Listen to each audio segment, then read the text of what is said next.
Yes, guys, how you doing? Welcome back to the Spurs Talk Show. I am Sean Butler, joined with me this evening by favorite channel regular, Johnny H3232 from Twitter. Johnny, also from the Spurs Talk Show. How you doing, mate? You okay? I'm all right. Yeah. Just watched the was streaming and watching the Germany game and watched the Albania game. They were unlucky today. Did well first half. They really gave them a good scare. Listen, I'm loving the end of the season, waiting for the new season to start is a nightmare. But having the Euros and the Copa America, which I think starts on Friday, really fills in the gaps. So I'm loving it. I'm a football junkie. So for me, this is great. And we can all sit there and as the tournament progresses, Sean, no doubt every Spurs fan will suddenly say, I've wanted this player since he was 8 years of age. Mate, you know what? Not only will Spurs fans be saying that, but the Tottenham transfer news, views, and clues videos that I do every day are increasingly becoming ridiculous in the fact that we're suddenly linked to players that have played one game in the Euros and put in a decent shift, and suddenly Tottenham are linked. It's largely silly. Guys, I want to welcome everybody in. There's two channels running simultaneously here because tonight's show is about. We are going to whip through the transfer news from the day, but basically what happened was I did I recorded the video a little while ago that I was going to put out as my upload, but there's an article out from the Boot Room which summarizes a massively detailed and excellent digestible I don't know what you want to call it, a report from the Swiss Ramble on his Substack, which you have to pay for, which I don't have access to at the moment, or at least to show you guys. But it basically says that using a bunch of different valuation metrics, and I'll explain what the valuation metrics are and how they go through it, that if Tottenham were to be sold, as is part of the noise or in the zeitgeist right now, a full takeover would mean that Tottenham Hotspur were the most valuable club, the biggest transfer record of a football club in the world. And where I want to go with it, we're going to go through it, but we'll go through the article, go through the valuation metrics and stuff. But where I want to go with it is essentially moving towards this notion of FFP and PSR, the rules as they currently are, the rules as they're going to be next year, this season, next season, similar to UEFA. And unfortunately, the reality of the situation that the clubs with the deepest pockets, the owners who have intentions and ambitions to spend as much as they possibly can, have the access to loopholes because the rules are not watertight and they probably never will be. And we're going to go through like 3 or 4 or 5 examples of teams that have already found loopholes, like Chelsea, of how to circumvent and get around the rules so far, and also like expose 4 or 5 other loopholes that I can, that I've already just kind of imagined in my head that are easy to utilize for teams that wish to. And so if FFP and PSR, whilst the intentions are good to maintain sustainability of football clubs because owners are in essence only ever short-term custodians of football clubs generally will be or should be able to be around for fans long before and after the owners have moved on. Whilst the intentions of PSR might be good, the reality is that there will always be loopholes that can be utilized. And consequently, I wanted to kind of go through this with Johnny and you guys in the chat here around, is it time to recognize that whilst Daniel Levy has prepared us for a future that had the right intentions, but in reality, if PSR and FFP will always be able to be taken advantage of by people with deeper pockets and different ambitions and different appetites to risk, then on that basis, should we shake hands with that reality and encourage, if not a full takeover, then an investment from a third party that has access to relationships, access to certain intermediaries, and basically, if you can't beat them, join them, Johnny. And that's what we're going to go for. I just wanted to add here that I do think that they are turning a blind eye to some of this because they want to stop the breakaway Super League. And I think, you know, if they did break away, if they put some of the restrictions in to stop the big money coming in, then this could be an issue. I mean, you know, we all know deep down that Real Madrid is state sponsored. We know that Barcelona is Basque sponsored. You know, we know that Manchester City and Newcastle are state sponsored. We know it. You know, we know that Clear Lake Capital are, you know, backed by PIF, you know, the biggest, you know, backer. So I think, you know, for Levy, someone like Levy, who came with great intentions to, you know, to play by the rules and this is what's going to happen. I don't think, you know, he's had the foresight to see what was coming ahead, but I think he didn't see the rules not being implemented. Right. Yeah, and I don't blame him. It's not his fault for the, you know, for the fact that there are loopholes, right? And I don't like. We'll get to it. We'll go through it in detail. And I don't know whether this show might be an hour long, or it could be, depending on how interested people are and how much detail we'll go into. But you know, I've got lots of notes I've been taking. I've been building up, you know, building a whole bunch of different PowerPoint presentations for you guys for the channel that I was basically. Well, I'll give you a bit of background on this, right? So you know, there was that whole kind of like the Levy out debate thing, the kind of nonsense that happened a few weeks ago, and I started to go, well, you know what, I'm going to put together a show that basically looks at Daniel Levy's the argument about it, right? And I was like, let's look at all of the, and I put tweets out on Twitter. I said, can everyone that's a Levy out person on Twitter tell me what your arguments are, right? You haven't got to get into detail. You haven't got to get nasty. I'm just asking for a sincere reason. And I had 100 or whatever it was comments with all the different reasons. And I put them all down on a bit of paper. And then I said, brilliant, that's awesome. Now, can everyone that doesn't feel that way, can you tell me why you think Daniel Levy is a good chairman?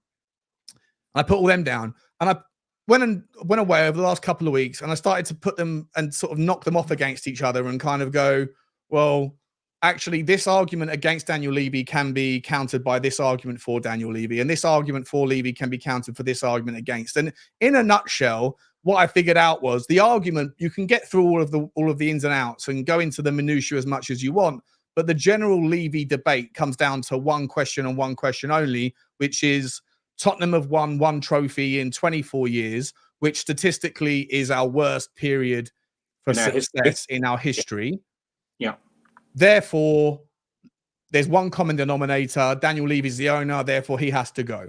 And then the people on the other side would say, actually, the common denominator is money in football, and it's exterior to Tottenham, right? And had a few other things changed along the way, Johnny, like the Champions League final, if we'd won that, or if we'd won one of the title races, then it would have quite happily gone from being our least successful to our most successful period in margins. History. It's all about the margins.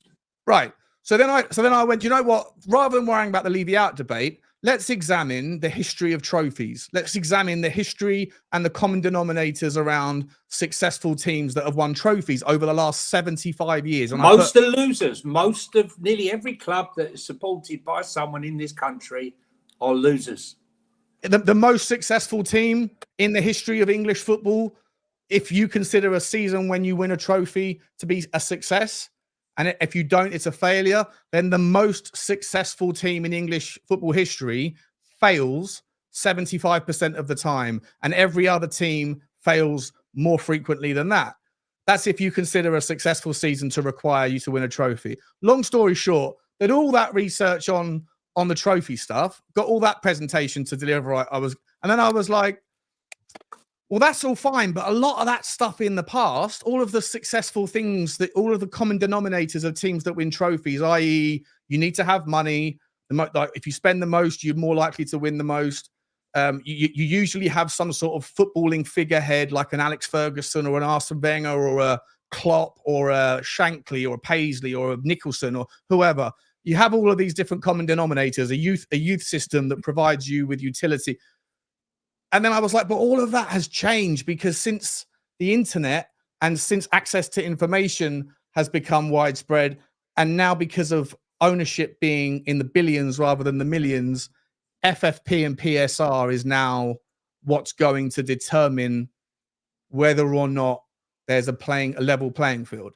And in the end, I've come to this point where all that work I've done, I don't know if there's any point in putting it out. And what it comes down to right now is, if Daniel Levy is the problem or if he isn't the problem, it's irrelevant. The solution is whether or not the rules of PSR or FFP can be implemented, can be upheld and enforced to allow for a competitive playing field. And if they can't, then Daniel Levy, as good as he's been as a businessman and as bad as his risk appetite is for football relative to the people we're competing with, then we may as well join the other side, if that makes sense. The other side. No, so for me,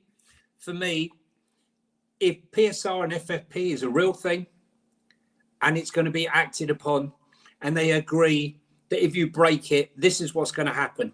How you can have the punishment with no rules applied, no punishment applied, and you have to go to court. You know, it's laughable that the Premier League has spent £30 million on lawyers' fees fighting its own members. I mean, it's laughable.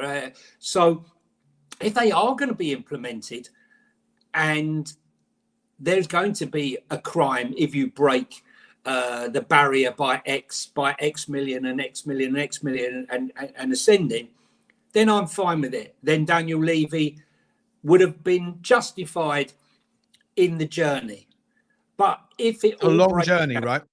It's been too long a journey. Look, listen, I want to win trophies, right? I'm not going to be an apologist for Daniel Levy, right? I think off the pitch he's done amazing. He's made some horrendous decisions on the pitch. But if the FFP and PSR is not going to be applied, and there's going to be this reluctance to do this from UEFA and from the league, and they're going to let people slide away, I mean, then Levy's got to go. Levy will have to go if we are to compete, because then it becomes state v state. Then Spurs will need a QSI, right, to come in and compete and back the club, where spending is no limit. There is no limit to spending. So, you know, we can have the richest people in the world having our clubs as playthings, right? Okay. They all say, be careful what you wish for. But I think for football's sake, from a personal point of view, would I like to see QSI come in and bring the greatest players in the world? Of course we would. We'd all be in dreamland. But I'm very concerned that if PSR and FFP is not implemented, football is going to be in a mess. And I don't want to see that. And I'm worried now UEFA, you know, battling the drum about what it's going to do and the rules and everything. I'm beginning to wonder whether or not they're going to apply them, because, look, we all saw what happened with AC Milan. They broke the rules. They got fined. And they came to a compromise, but they were thrown out of Europe. For me, Chelsea have broken those rules. Well, they haven't, though. But that's the biggest problem. Yeah, they haven't. On a technicality, Sean, because let's be honest, right? That hotel, I know someone who's involved in that deal, and that hotel deal still hasn't gone through. It's not been ratified, has it? It hasn't been ratified yet, but that was correct, because that they were waiting to see whether or not the Premier League clubs could get together and agree on what infrastructure sales can and cannot count as revenue on your books. And the fact that the people that got together and wrote those laws or wrote down the amendment were too loose, and it was too vague. So 11 of the clubs that wanted to approve it had to reject it because there was no clarity on what does and doesn't count as infrastructure. But we sell a hotel to ourselves. So we can, if we wanted to, can do that. Well, right? That's what I'm saying. but you know, the same with the training ground, the same with the homes and the houses that are built within. And like again, part of the rules that don't get involved in those, Sean, because they're all ring fenced. They're all well, you say that, right? But part of the loopholes that can quite easily still right now be taken advantage of. If Newcastle United wanted to escalate and expedite their revenue generation, they can just buy up the property around St. James's Park for whatever it's going to cost off the books, buy it up. Well, you know who their you know their shareholders there, right. The Rubins, right? Yeah. So the Rubins, they haven't invested in Newcastle for the greater good of Newcastle. They've invested in Newcastle because they won the hearts and minds of the councillors and of what they're going to do for Newcastle area. So you can imagine the Rubin brothers going there. For those who don't know, the Rubin brothers are huge property people, that they can go in there and they can say to the council, look, we're going to do this. Who's going to object to the amount of money that they're pushing through? They're going to get every project they want for developing. That's where the money is, right? Yeah. Yep. Newcastle is the front. The money to be made is behind the scenes, very much like Daniel with all the property that he was buying up for years and years and years with various individuals. Some bits have been sold off, but they're all in SPVs, and they will be developed. He spoke about it years ago, So yeah. I just football ain't always what it seems on the surface. That's for sure. It definitely isn't, and it definitely doesn't appear to me as though it's going in the direction that we were promised. Johnny, let's just press pause. We're 17 minutes in, and we've started talking about. Oh, Johnny's gone. We started talking about. Is he still there? Am I still here? I'm here. I don't know. Can you hear me, Johnny? I'm here. Yeah. Okay. Yeah, but my computer's really. I don't know. My computer's struggling right now with lots of different tabs open. I just want to quickly smash through, saying hello to everybody, and also ask you guys to smash the like button. Sean Butler TV is also live streaming this because this is obviously about football finance. So if you are watching this on Sean Butler, if you're watching this on Spurs Talk Show and you haven't already, then please go and jump over to Sean Butler TV and smash the subscribe. If you are interested in football finance, which is where I talk mainly about that stuff, also get over to Johnny on Twitter, Johnny83232. It's in the description. Oh, it's also going to be, you'll see it when I get rid of the thing. I will be bringing up the comments as soon as my computer unfreezes. But I'll be saying hello to everybody. All the members, I'll bring up the comments as we go along. I also need to just quickly run through with you, Johnny, some of the stories from today. Let's just quickly see if my computer is going to unfreeze and stop being a little shit. Is it coming up? Yeah, Ratdos Madness, member of the show. Go. Good to see you, mate. Who else have we got here? Scooter Reacts. It's good to see you, buddy. Thank you very much. It's good to see all of you, but I'm just going to run through and say hello to the members that are here tonight. JP, cut to the chase. Oh, we can't cut to the chase, JP. It's a long story, my man. Alpesh Patel, good to see you. Nige, Pure Coys, good to see you. Phil Coys, good to see you as well. Phil is a member for 3 months, says, I think the club is a great place right now financially, and that's down to Levy and Enoch. So I think new owners coming in is perfect timing. Yeah, well, listen, it might be the only way that we change the risk appetite of the club. And if what figures itself out as we kind of, Johnny and I feel like it might be, then it might be the only way that Tottenham can compete in the future is if there is a different approach that we're going to look through. Ricardo has gifted 10 Spurs Talk Show memberships. Massive thank you, mate. That's very nice of you. Really appreciate that. And I don't know who received them, but make sure you do say thank you. Ricardo, that's really generous, mate. Thank you so much. Really appreciate that. El Dante's been a member for 1 month. Big up all. Hope you are all healthy and enjoying the sun. I'm not a massive fan of the sun. It makes me hot and sweaty. I'm a big boy. Joshua's also here, as is Totspur63. Good to see you guys. Tony Rodriguez is here. An owner's task is to do everything necessary for the club to win trophies. When did Levy ever say that the priority one is to win trophies? Actually, an owner's task is to make sure that that the club is in a better place when he leaves it than when he found it, and to make sure that it's sustainable. He is a custodian. Along the way, you hope that he does everything he can within his power to help the club be successful and to employ the people that can find success. But an owner's task is certainly first and foremost, Tony, like any business that you inherit, is to maintain its sustainability. Code South Radio, why 75 years? We've been going since 1882. Mate, believe it or not, it's taken me about 3 weeks to go through the history of 75 years of all the different teams that have won. I thought I started in 1950 because I don't know. The teams aren't around from 1882. Yeah, and no one who's watching this was alive back then. Like, I could go back and do all that stuff as well, but I think the last 75 years is enough to be able to get a decent idea of who has always been successful, who has come along the journey. And for what it's worth, I can bring it up on the show. I've got graphics that show that of all of the teams and all of the years since 1950, the amount of teams that have won one trophy once and never again, and those trophies happen to be cup competitions where variance plays a massive part, i.e., the luck of the draw, who you get, where you get to play home or away, who else plays who else, who knocks each other out. All of that stuff is is amplified and has its bigger impact versus the amount of teams that have actually won the league and won the league more than once, which demonstrates some sort of level of sustained success. You'd be surprised how few teams there are that have won the top tier trophy league title more than once. And we'll get to it if we can. Let me, damn, my computer's struggling. Let me see who else I haven't said hello to quickly, and then we're going to get into it. The Big D, member for 6 months, says new owners with the new rules doesn't make sense.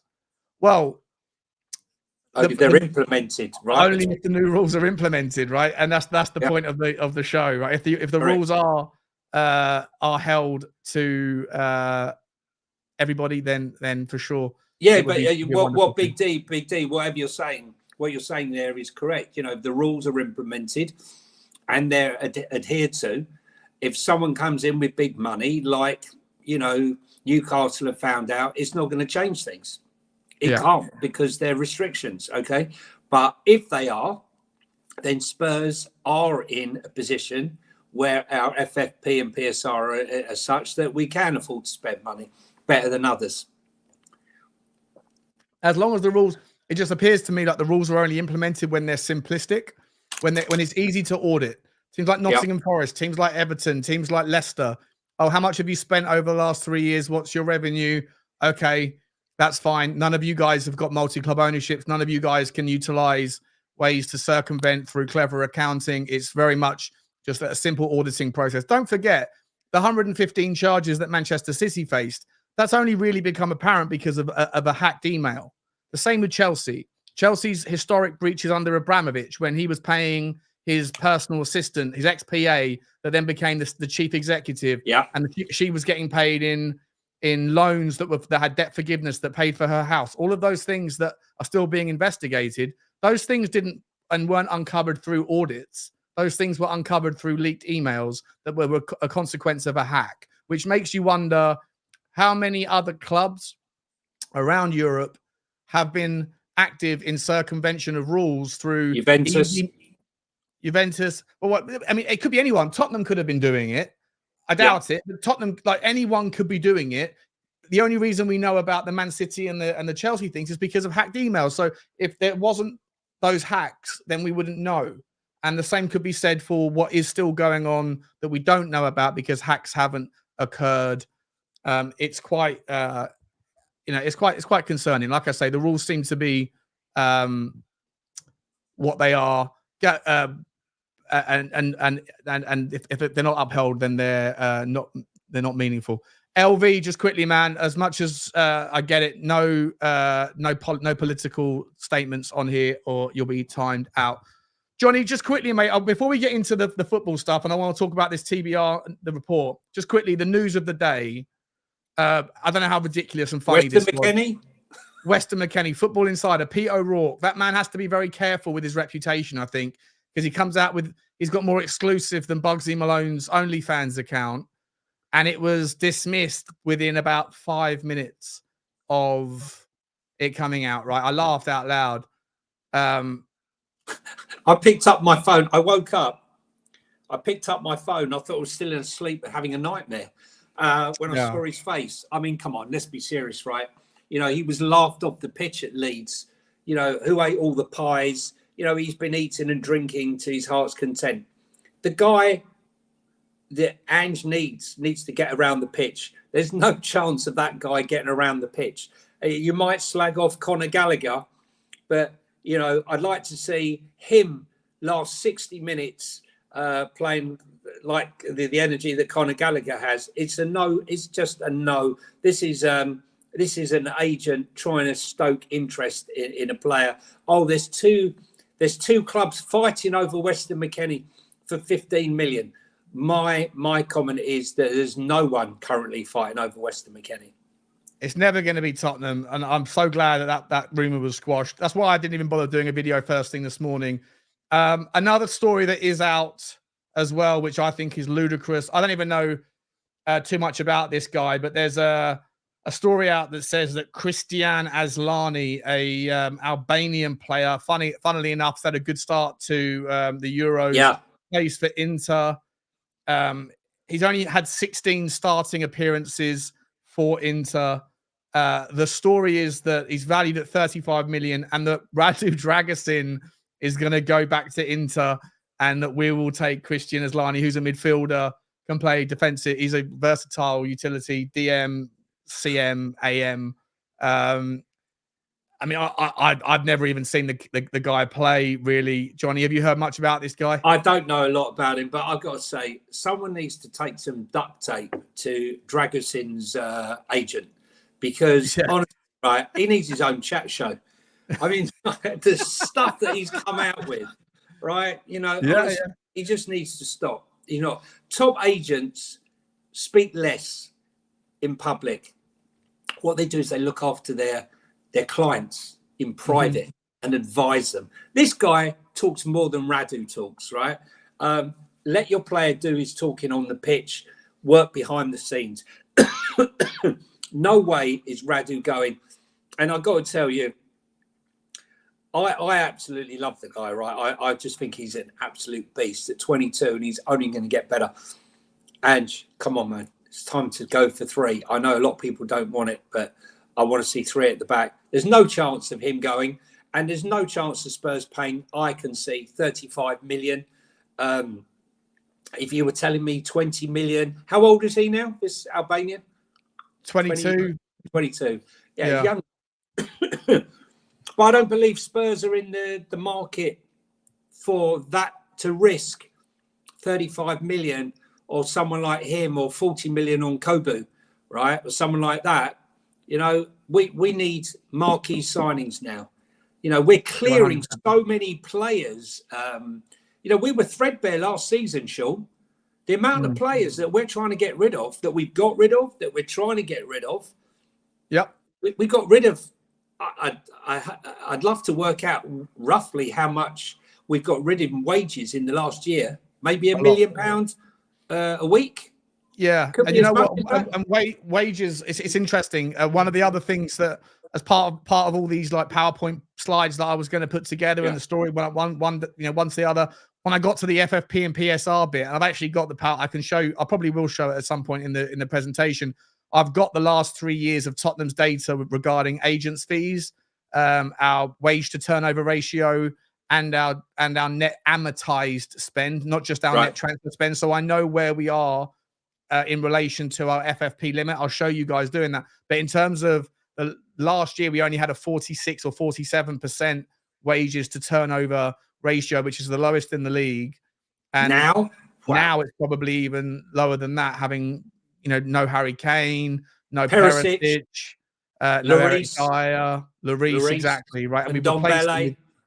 And Ndombele, I think will come. Yeah. That'll be that's off the books technically, but it's also going to come as a, what do they call that? There's still money, Sessegnon, right? I mean, look, he's come to the end of the contract. Tanganga, they're all paid wages. Okay. Listen, there's a lot of money has come off the books, and for those that are going to. I know that's a joke. the thing is, people going on about Timo Werner. We're paying 100. We're not paying 170 grand a week for Timo Werner. If you think that Levy's going to accept that, not a chance. There have been some deal struck between a percentage of the wage. That's it. Yeah, I hope so.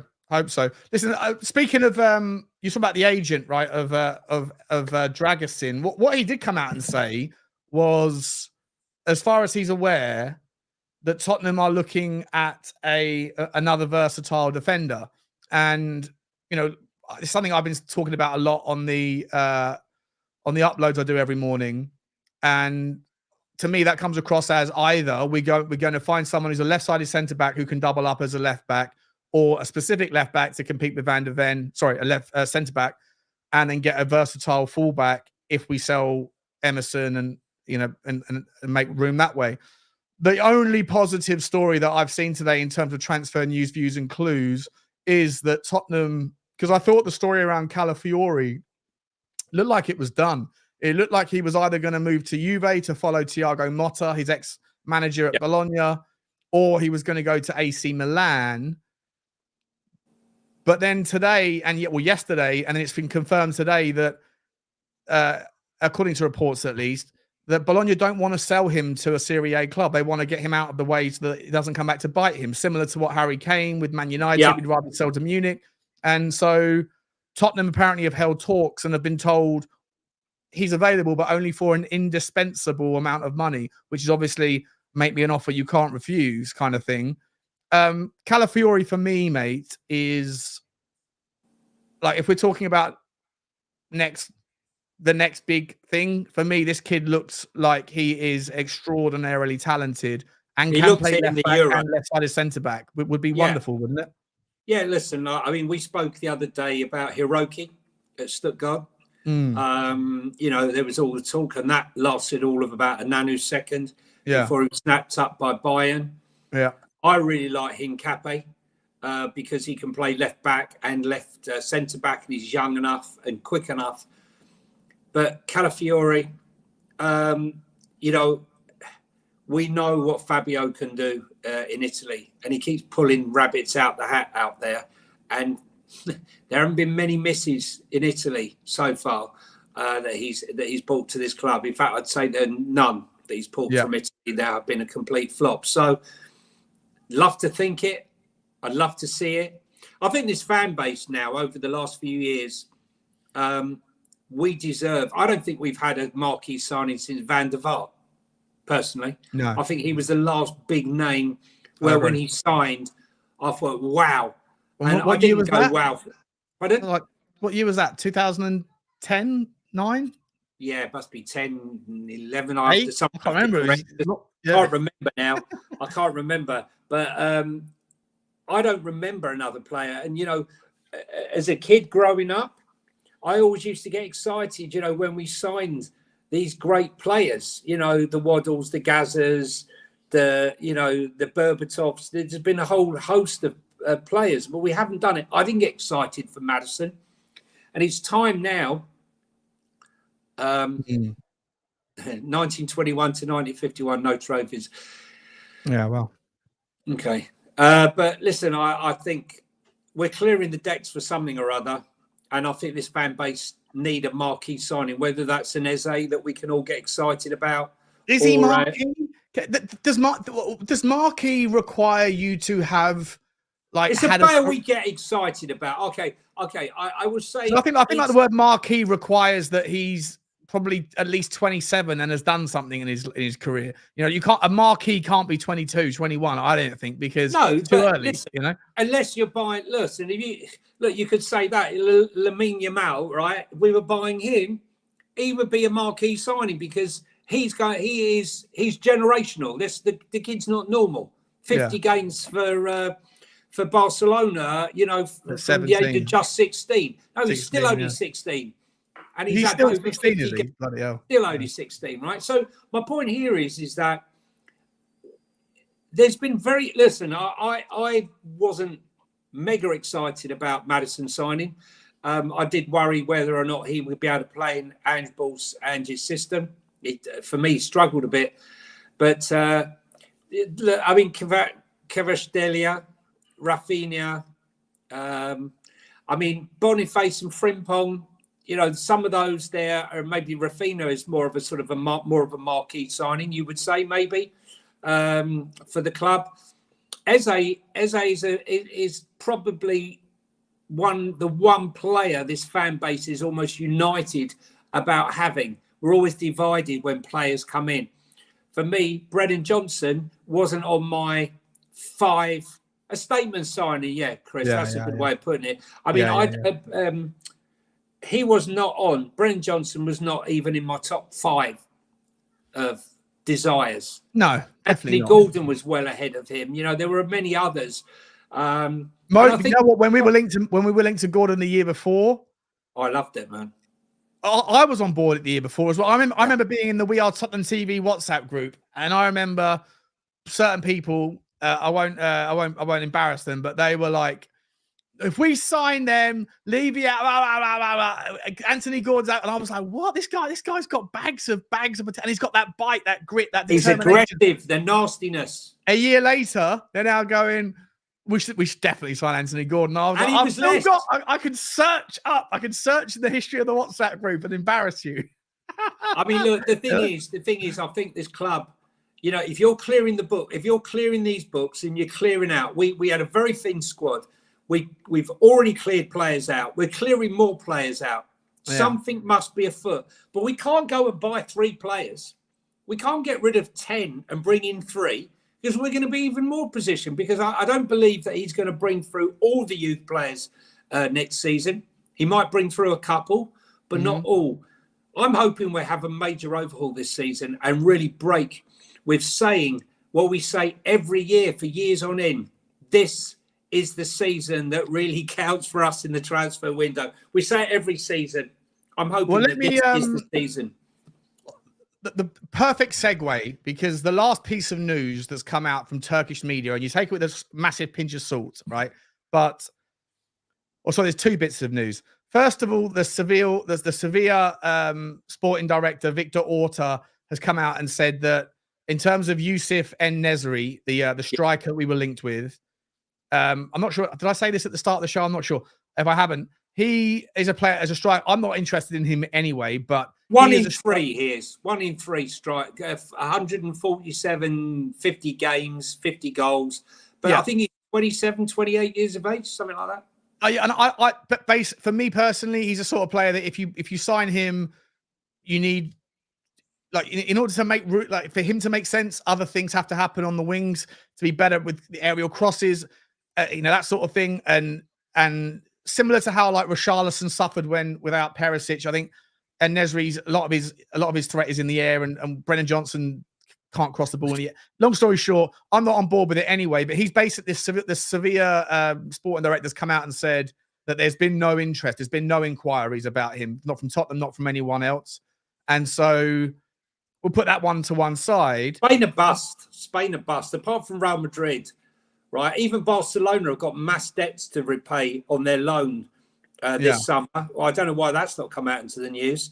And Real Madrid, we all know how many billions that they were in debt, and miraculously they still managed to build a brand new stadium. Yeah, and do all these deals. Funny that. State owned. And it always comes across to me like Premier League clubs seem to never get a bid for their players. The Turkish media are coming out and saying, and again, you always take the Turkish media with a massive pinch of salt, but they're saying that that both Galatasaray and Besiktas have Fenerbahce have phoned up Tottenham and asked what the price is for Højbjerg, and they were told 10 million euros, and that's not a problem, but the Højbjerg wage demands of 5 million a year over a 4-year deal is the problem. That's coming direct quotes from Turkey, but for me, I don't buy it for a second that Tottenham would value Højbjerg at 10 million euros, which is about £7 million.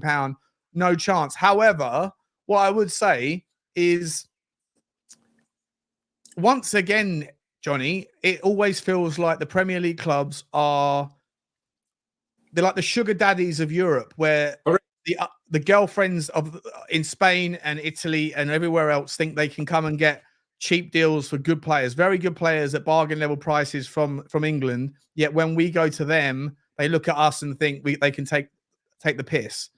And well, that's the same every year. I call Turkey the vultures of Europe. Why? Because they keep their transfer window open over a week after everyone else closes. Why? So they can pick up all the scraps that everyone's left lying about, that clubs were desperate to get rid of, and they come to the clubs and go, you know what, we'll take him, but we'll take him on loan. We can't afford to pay all of the wages. You'll have to give us some of the wages, but we'll put him in the shop window, and if he does well, and we can't afford that loan fee, and that's what they do, and that's why you look. I think, how many ex-Spurs players are at Galatasaray now? Yeah, 3. Yeah, I think there's 3. Yes, there was, wasn't there? Maybe there's not anymore, but there's quite a lot.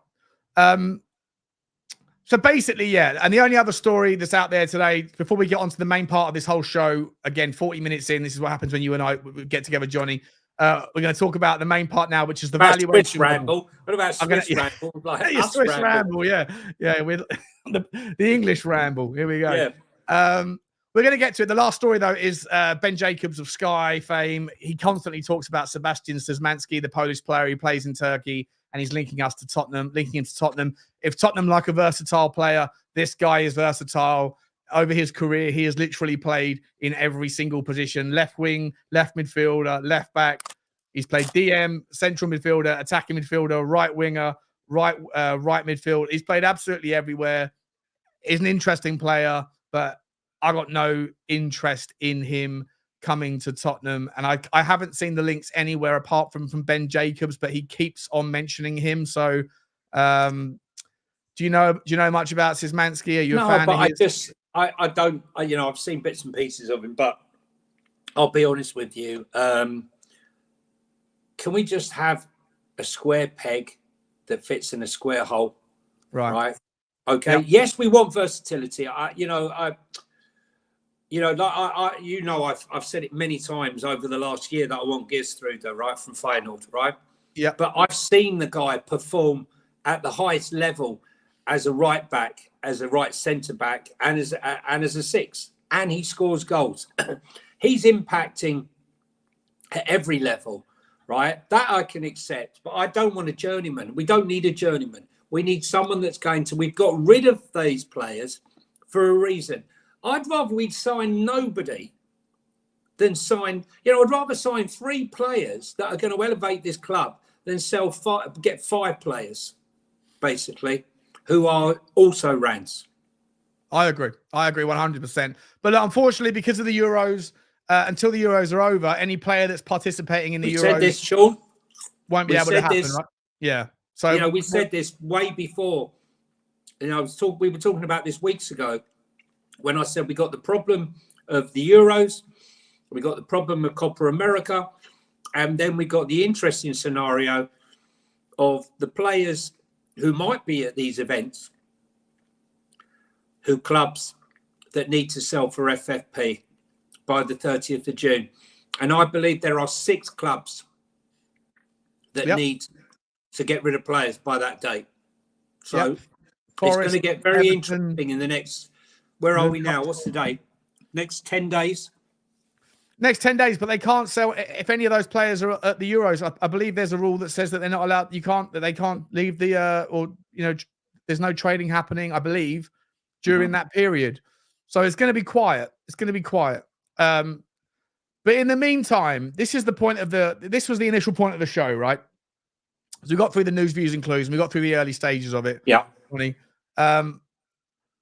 This is from the TBR football, the boot room, right? So, but they're basically just summarizing an article. A massive deep dive from Swiss Ramble, who I can't show you because the story, because it's behind his paywall on his subreddit. But if you are interested in football finance, then the Swiss Ramble is a great guide to get to. He used to post it, didn't he? He used to post it on Twitter and used to dive into that. Yeah, there'll be summaries on it, but obviously that's where he makes his money. Where's my man? I don't know why you. Where is he? I'm trying to find him in the comments. Tony Rodriguez. I know Tony. Yeah, Swedish Tony. I don't really. I'm sure maybe you remember because you were gifted one, but your comment for Jesus Christ, where is it? I can't find you. Jesus Christ, why are we the only football club that I can't find it now? Maybe it's deleted. I'm not sure what's going on. But the comment was something like, why are we the only football club that acts like accountants and talks about finance?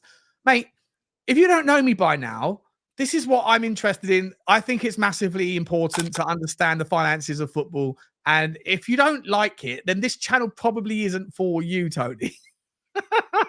Neither is Sean Butler TV. But this is this is what we talk about, because football finance dictates football success, right? It is what it is. And so this is what happens over here. I can't find your comment to bring it up, but essentially you're saying you're not interested in football finance. Anyway, this is the article, right? So it says the value of a full Tottenham takeover could break the current world record as Daniel Levy searches for fresh investment in the club. The Spurs chairman and co-owner revealed the club's most recent set of accounts that we were engaged in talks with a number of parties regarding an equity investment. The 62-year-old did not indicate whether this would be in the form of a full or partial takeover, but neither option has been ruled out at this stage.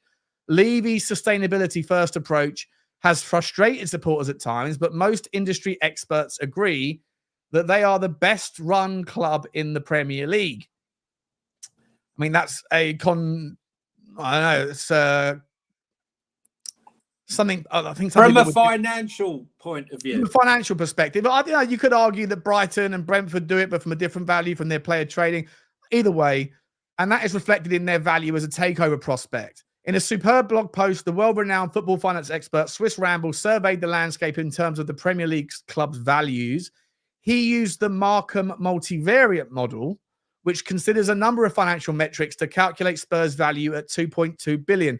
Now, listen, I'll tell you what the Markham. How is that the most valuable club in world football when American football have been going for 4 billion, 4.5 billion franchises? Well, this is the thing, right? So the Markham multivariate model is just one version of how you value a company. I think it was brought into play in it was developed in 2012 or 2013 by some economist. And essentially what it does is it focuses on the revenues of a football club and looks at the three main criteria, which are match day receipts, commercial, and and prize money. And then it applies a multiplier effect on that, like takes what your revenue number is and then puts it by times it by a certain amount of years. It's called the multiplier effect.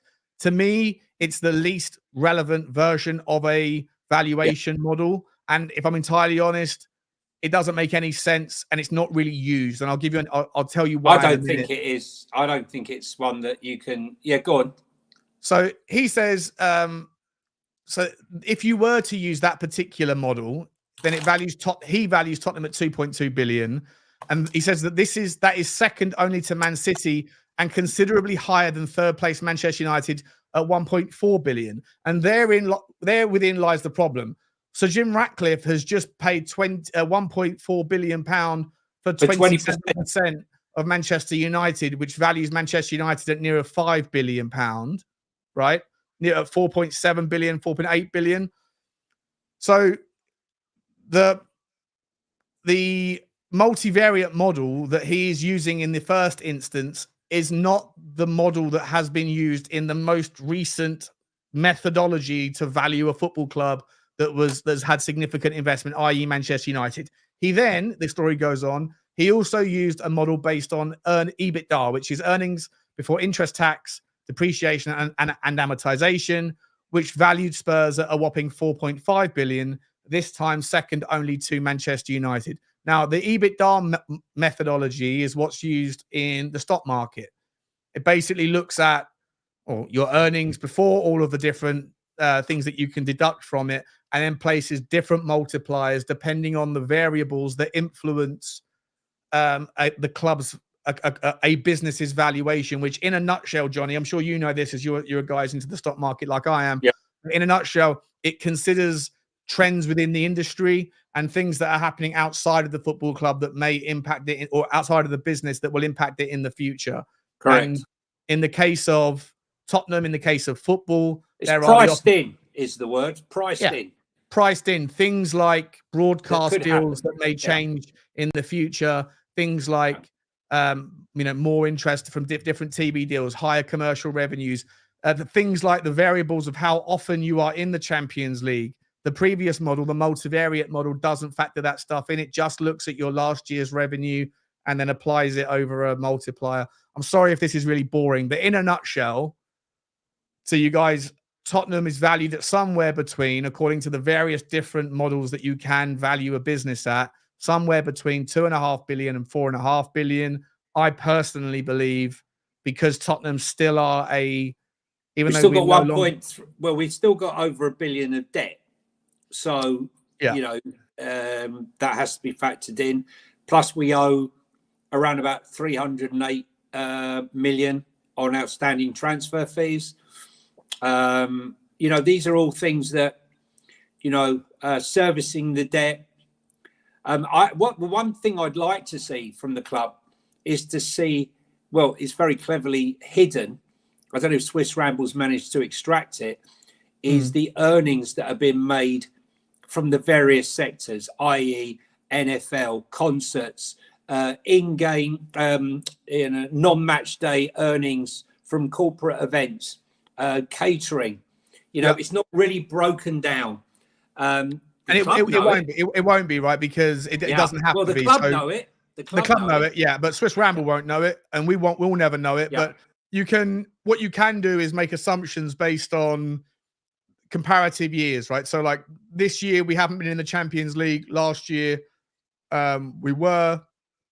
Season before Scotland had just gone one up.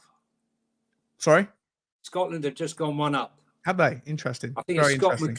Scott McTominay always pops up with a goal.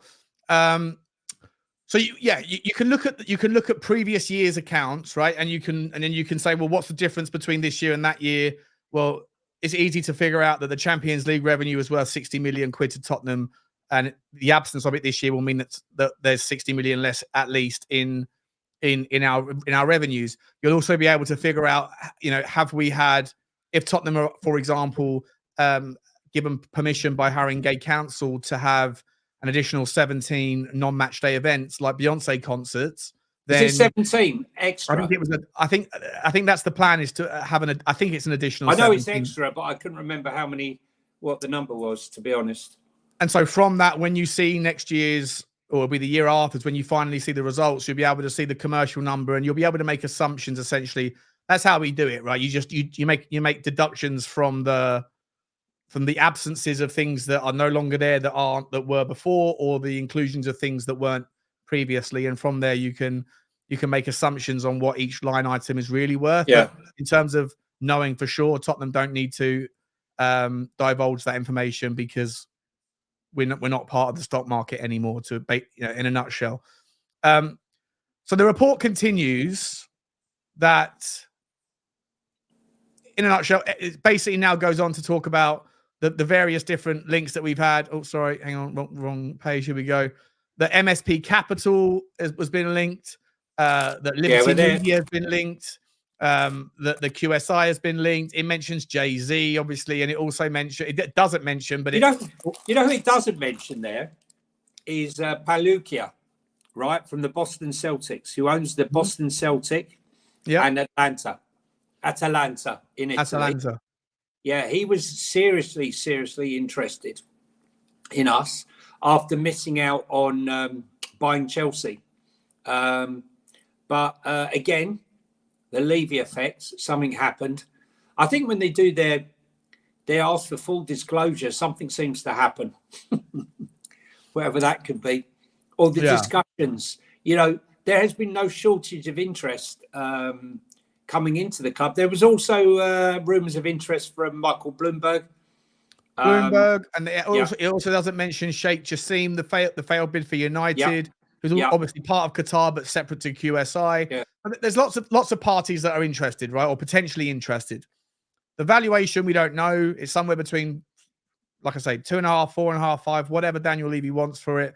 Whether he's willing to sell 40%, 25%, depends on the legalities of it. Like, for example, MSP Capital are already in bed with Everton or via 777 partners to the tune of 200 million. Now, Everton are not going to be worth 2 billion. And if, therefore, the debt that they have in Everton's to Everton's situation is over the 10% threshold, which means that they wouldn't be allowed to own anything up to the same amount within a club in the same. But they're talking about an £800 million bid, I saw. For Everton. Yeah. Right. Whether that would mean then the MSP's debt is a 25% valuation, which essentially would then rule them out of being able to take anything more than a 10% stake in Tottenham. So anyway, it's long and it's arduous and it's complex, but the long and the short of it, Johnny, is that to me, when you now consider the rules around FFP, when you look at the ability to let me bring this up so I can share it, so I can show it to you. Let me show so for those of you, this might be boring. Again, if you're interested in this stuff, please smash the like button. If you're not, then obviously, you know, we're talking about it anyway, right? But Tottenham's FFP position is as follows, right? This is how it's going to be: amortized transfer spend going forward, plus agents' fees, plus the squad salaries, including wages, bonuses, and any benefits in kind. For next season, you must be less than 80% of the club's revenue, and then from the next season is 70% if we're going to participate in Europe. Now, here, I'll be really real quick with all this stuff. Are you seeing all this stuff on the screen? Yeah, you are. Yeah, I can see it. Okay, so here's Tottenham's revenues over the last 3 years that have been announced: 550 million, 550 million, 444 million, and 361 million over the last 3 years that have been announced, which gives a grand total of 1.3 billion pound in revenue. 80% of that is just over £1 billion, right? Yeah. So our spend over a 3-year period cannot be more than £1 billion, essentially. I think we're safe. To be safe. Now, there's all the intermediary fees of all the different clubs, all of the agents' fees over the last, this is for that particular year, for 21-22, for 22-23, 23-24. In a nutshell, not to bore you with all this stuff, but this is all the data that I've compiled around the affected stuff for Tottenham for the first year. Our revenue was 361. Our transfers in pounds was 82 million, agents' fees of 16.5, and our wages were 202 million based on that 57% ratio. I won't bore you. 3 years, yeah. I'm just going to skip through this stuff just to show you that I've done all the research I can to kind of get it all together. And in a nutshell, we've then got the answer here that essentially shows that where we're at is we can only have spent £1 billion max spend over the last 3 years. Our audited costs of amortized fees are at £933 million. So we are £143 million away from our limit. From the limit. So people that talk about £400 million spend because they saw an article 6 months ago are way off. Right, we're not that far away. We've still got a lot of wiggle room, and that would be amortized. And of course, next year, what happens is, well, our income would drop because we're not been in Europe, right? But also, we're no longer looking at. Hang on. So this first year, our wages would have dropped. Our wages would have dropped, and our earnings from off-field activities would have increased. 100%, right? And this particular year, the 2020-2021 season, that drops off. That's no longer relevant. So now we're looking at the 3-year period of this year, the 21-22, the 22-23, and then whatever we did. Have you got projected? Did you do projected for this year? No, I can't find any details around the projected numbers for this particular season that's just finished yet. So I'm just working off the numbers that are there. But in a nutshell, we do have money to spend. We do have wiggle room. And if Daniel Levy wanted to, have a higher risk-on appetite, then we have 143 million pound worth of amortized spend, which again gets stretched over the years of the contract to be able to go again. So if he had a bigger risk appetite, there is wiggle room to go for it, but he doesn't want to. It's not his style. It's not Enix's style. Obviously, Joe Lewis has got his own problems. He doesn't want to give us any more money, Johnny, like you were saying the other day. Yeah. So in a nutshell, there is wiggle room, but what would have to happen to see it being taken advantage of would be an investment, someone else coming in with more ambition. But there's one thing here I was just going to say. If we had a complete takeover, they would be allowed an extra 30 million, which would take our spend to 173 million, correct? Correct, yeah. But if someone comes in and only buys 20%, it makes absolutely no difference to our extra spend. What it will enable us to do is to spend to the max of our allowance, which would be the 143 million. But it could be more, don't forget, because we are selling players and we're getting rid of wages. So that 143 million could well be, by the time we offload some players, it could well be 200 million. 100%. Okay? So, Yeah. so what I did, so when I first used on this, let me get it back up again. Is anyone falling asleep? Yeah, guys, like I say, this might not be, there's 750 of you here, I think, watching this. This might not across all the different things I'm doing this on. If you're interested, awesome. Please smash the like and the subscribe. If it's not for you, I get it. I totally get it. It might be boring, but I think it is important to understand where we're at. And can I just ask, the Swiss Ramble put out there, because I was trying to explain to someone we owe roughly 308 million on transfers, and people were saying that I'm talking poo. No, right? We do, but that's player trading liabilities. Correct. And that's amortized. That's amortized over the 5 years of the contract, right? But when you're looking at, well, depends. Some they do it over 3. Spurs would love to do every deal over 5 years. If Spurs were to sign an Eze or someone else, or anyone that's got a pre buyout clause, the buyout clause will 100% state, yes, if you meet the buyout clause of 50 million or 80 million or 40 million, yes, but the other criteria would be that the fee is paid over 2 years or 3 years.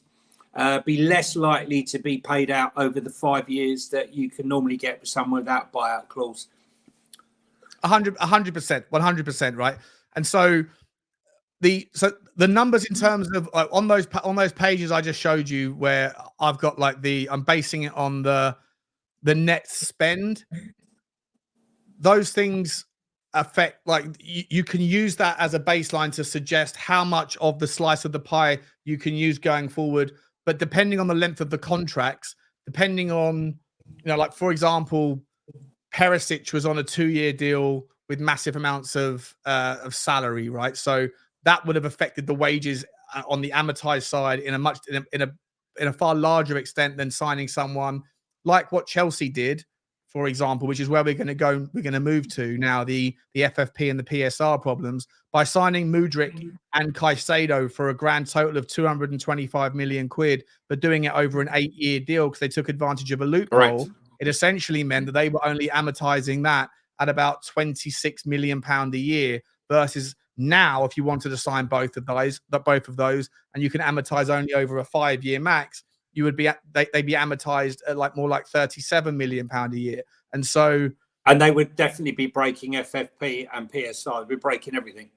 100%, right? And so, and they're still buying, by the way. They're still purchasing. They are, yeah, exactly. In a nutshell, mate, this is the problem. And this is what I wanted to talk to you about. This is what we were talking about. This is what we've been talking about a few weeks ago when we went off on our ramble.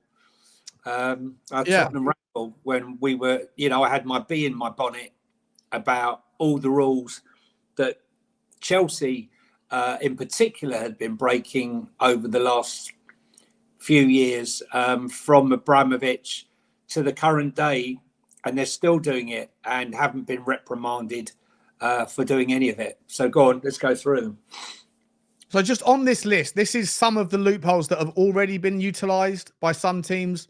And there's examples on here that I came up with in my head of ways in which could still be utilized right now, right? So Chelsea, for example, have just equalised. Sorry, just Switzerland have just equalised. Okay. So amortizing player contracts over 8 years, perfect way for them to get around a rule, and then the door was then closed after the horse had bolted. Chelsea also this season selling hotels to a sister business, that should say, that leases back the hotel and the revenue as a way to get 70 million quid onto their books to circumvent FFP and PSR. Right? Asking clubs that have shared owners to pay inflated fees for unwanted players. So this one really, you know, it's got my backup, because, you know, saying that there's no involvement and they're separate entities is laughable. You know, Newcastle are owned by Saudi PIF, private investment fund, and we got Chelsea, who are apparently owned by Clearlake Capital. Yet Clearlake Capital's biggest investor is the Saudi PIF fund, right? There is there's a clash of interest here, right? Come on, you know, they're completely linked. And the fact that when Chelsea were in danger come the January transfer window, that the Chelsea board made the trip down to Riyadh to go and meet the Saudis, and lo and behold, some of the players they couldn't sell ended up going, and you know, they started giving them the money, which allowed them to meet. A week after Todd Bowley comes back from a trip to Saudi, 4 of their players get bought at inflated prices, and there's rumors that Saudi's going to buy, one of the Saudi teams is going to pay 45 million for Lukaku, who, you know, who they couldn't give away. They couldn't give him away. Ridiculous, but it's a loophole. It's a loophole, and it will be taken advantage of. But we all know it. It's the thing is, it's not. The thing that makes me so angry about it, Sean, is it's happening in broad daylight. It's like being mugged in broad daylight in front of everyone, and everyone's standing around and they're doing nothing. And that's what I feel is happening with Chelsea. I mean, not only that, you know, I know this is not an FFP, but Chelsea were buying every single young player they could find. And I think that's on this list. If it's not on the list, it should be. If it's on the list, it should be. Right. The rules around, like, infrastructure, you're incentivized to, you know, to build a nice new training ground, to build a nice stadium, to create money. All the things that Daniel Levy's done. You're also allowed to go and snap up all of the young talent that exists in the world. And if you have ambitious owners with deep pockets, and that's what's happening with Manchester City. Manchester City have an even bigger and better advantage of doing that by then loaning them out to the teams within the multi-club ownership model, right? Correct. And the multi-club ownership model rules are loosening, not tightening, which is even more of an absolute joke. When you look at teams like RB Leipzig and RB Salzburg, Benjamin Sesko, one of the hottest property strikers in world football right now, Manchester United bid £50 million for him last year. Salzburg turned it down and sold him to Leipzig, the sister club, for £20 million. And it was deemed to be absolutely fine because valuations of players are deemed to be love is in the eye of the beholder, right? How much a player is worth to one club is different to another. So unlike the rules around sponsorship deals, where you can no longer do what the Etihad are doing with Manchester City, where you say, I'll sponsor your stadium, I'll sponsor your shirt, I'll sponsor your training ground, and I will do it at 10 times the going rate of any other club in the history of football.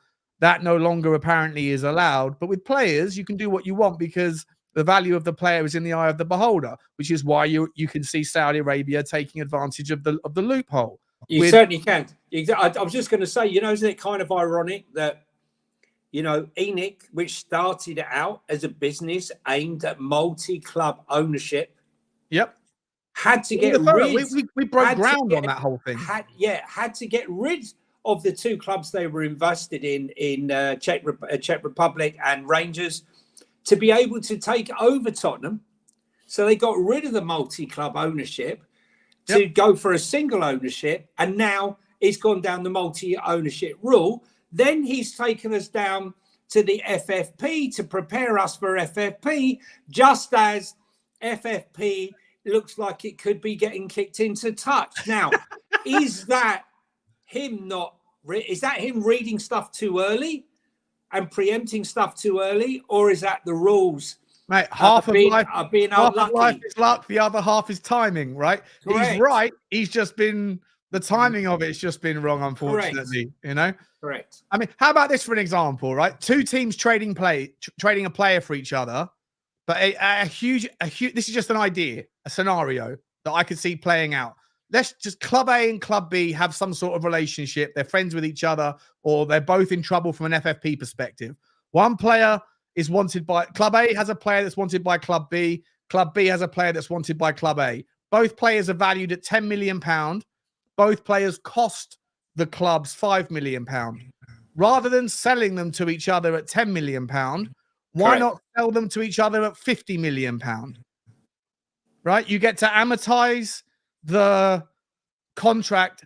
It's a net, doesn't make any difference. You pay them 50 for your player, you get 50 for their player, and you get to amortize the 50 over the 5 years, but you get 50 million quid on the reception onto your book straight away. Net, it makes no difference. But in terms of amortization and then the circumvention of FFP, I don't know if that's happened yet, but it certainly could happen. And it's certainly something that might happen between a team like Newcastle and a team like Chelsea, who ultimately have the same PIF fund owner, who what's good for the goose is good for the gander. To me, the loopholes are everywhere. And I don't know how you can stop that, because who's to say that player A in that scenario and player B in that scenario are worth 10 million, not 50 million, because value is in the eye of the beholder. That's a loophole that I thought of that hasn't necessarily been used yet, but it certainly could be.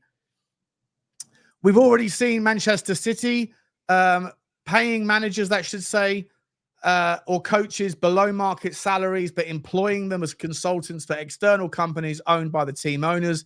That is part of what is what the 115 charges that Manchester City are being done with Mancini. From historically, Mancini was paid 70% of his salary via the Manchester City book, and then went and spent a weekend in Saudi Arabia or Abu Dhabi or wherever it was, and got paid like 20 million quid to go and do a speech somewhere. That sort of thing is a way to reduce your expenses, right? You can't do that quite as blatantly anymore, but who's to say that it's very easy if you're an Abu Dhabi company to do the exact same thing, but all you do is you phone up a company that has nothing to do with Abu Dhabi's Manchester City group or any of the companies that are within them, and just speak to a third-party company and say, by the way, can you please sponsor this football club, Manchester City, for whatever, X amount of money, right? That company has nothing to do with the companies that own or a third party associated with Manchester City. And then one of the companies that are attached to Manchester City's ownership group make it right with that company in a different way, in a different industry, via an airline or via a stockbroking or whatever else. It's so easy to circumvent the rules, because if you are a club that has your tentacles into 1,000 different industries, then you can just utilize your relationship. Enix could have done it had they had successful, the Tavistock Group, for example, has 200 companies within it. It could have been feasible that someone within the Tavistock Group, one of those companies, had been Spurs sponsor, right? 100%. They could have done that. But QSI, for example, or QIA, Yep. QIA, which is even bigger than QSI. QSI. No, Qatari Sports Investment Group. Yeah, no, but QSI is part of QIA. Oh, QIA is the Sheikh Jassim thing. Yeah. No, QIA is the big umbrella. Oh, okay. Of which QSI is a part of it. I think QIA is the biggest one of the lot, or the second biggest one of the lot.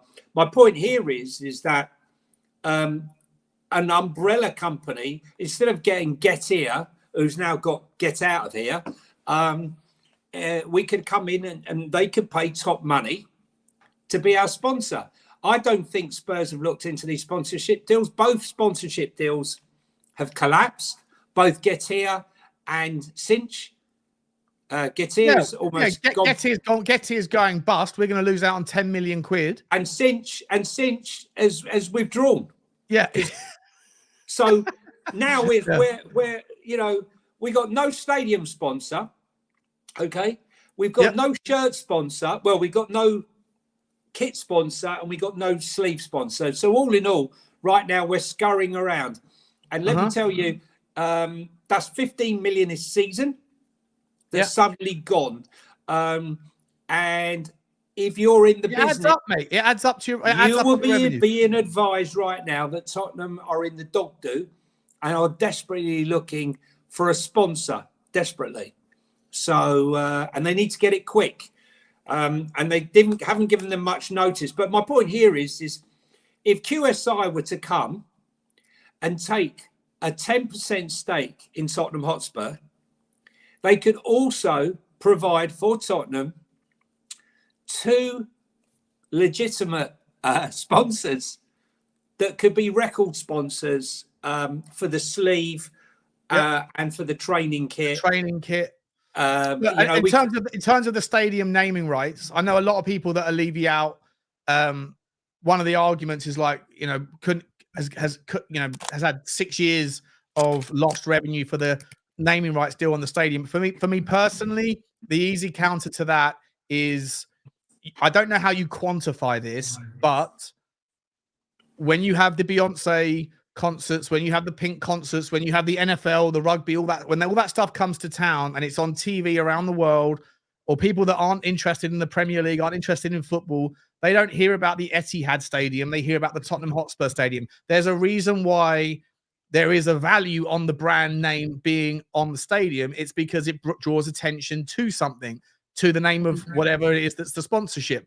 And I don't know how you'll be able to quantify this. Well, there's been a report. Certain that, and one second, I'm pretty certain that Tottenham are the second fastest growing supported football club in America, behind Manchester City. City obviously number one because they're the most successful and most people want to support the most successful team. But Tottenham, because when the NFL comes to town, every 5 seconds, it's when the scoreline comes up of the Patriots versus the Dolphins or whatever, live from the Tottenham Hotspur Stadium. There's an intangible value to having your own name as the name of the stadium, and I don't know how you quantify it. Well, I was just going to say, Sean, is important. Yeah, I was going to say that I've seen a lot of reports about this, that how the club itself didn't realise how important it was to having the stadium as it is. When you play the Madden game, which is like FIFA, right, in America, the Tottenham Hotspur stadium is there. Oh, is it? Oh, I didn't know that. Oh, there you go. Wow. Yes. Wow. There you go. See? Right. So what I'm saying is like, so you got that, you've got the stadium, you've got the concerts. No doubt some of these concerts will be recorded. But as a globally recognized stadium, Tottenham is right up there. And the money that draws in to have events at the stadium is why Spurs are now looking to increase the amount of events that are there. It also shouldn't be overlooked, Johnny. It also shouldn't be like people that hate Daniel Levy. I get it, whatever. But for Tottenham to try to compete with the likes on the financial levels, and people are upset about raising the season ticket prices. People are upset about the concessions for senior. I understand all that stuff, but at the same time, it is nice to know that we are diversifying the responsibility of the revenue generation from away from just Tottenham Hotspur fans. Beyonce fans who don't support Tottenham are contributing to being able to pay for the next player we sign. Pink fans. £165 a ticket, sure. Right. I don't know how much of that goes to Tottenham. I don't know how much of that goes to who or whatever, but it's just nice to know that it's not just Tottenham fans that are participating in the revenue generation of Tottenham Hotspur's numbers, right? And that should be celebrated, not. I mean, the income must be huge. Someone sent me a video of the queue for the pizza. Just the pizza. Yeah. It was ridiculous down the road. Second of all, the amount of beer that's being consumed. People go to a concert, they arrive at a concert maybe an hour and a half before the concert. Yeah. Drinking beer, right? Then they have a thing, then there's a break, then they go and drink more beer. You know, all that money comes back into Tottenham, and it's. I think it's a good thing. However, at the end of the day, you know, getting back to the point, I guess, of this video, which I'm, you know, and I hate to say it, but with these loopholes, and we haven't even finished, right? So we mentioned at the start that clubs can buy land around the stadium, build hotels or homes on it, and all count as infrastructure spend at the moment, right? At the moment, as the rule, and Tottenham have done it.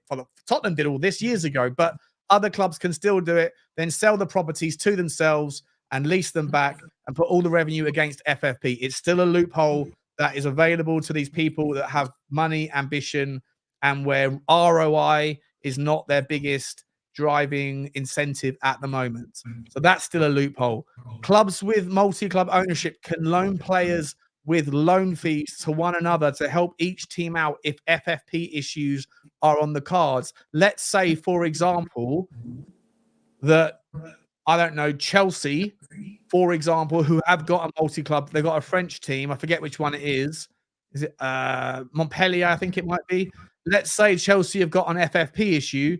Well, they could loan a player to Montpellier who's an 18-year-old, and Montpellier could pay £8 million for the loan fee or £10 million for the loan fee for a season to get them out of FFP issues. Another loophole that is available that has yet to be exposed, yet to be taken advantage of, but exists for those clubs that have multi-club ownership because the rules are there to be exposed. You can also, like I say, clubs in multi-club ownerships. Oh, I've lost the whole thing here. Oh, can I just say with it?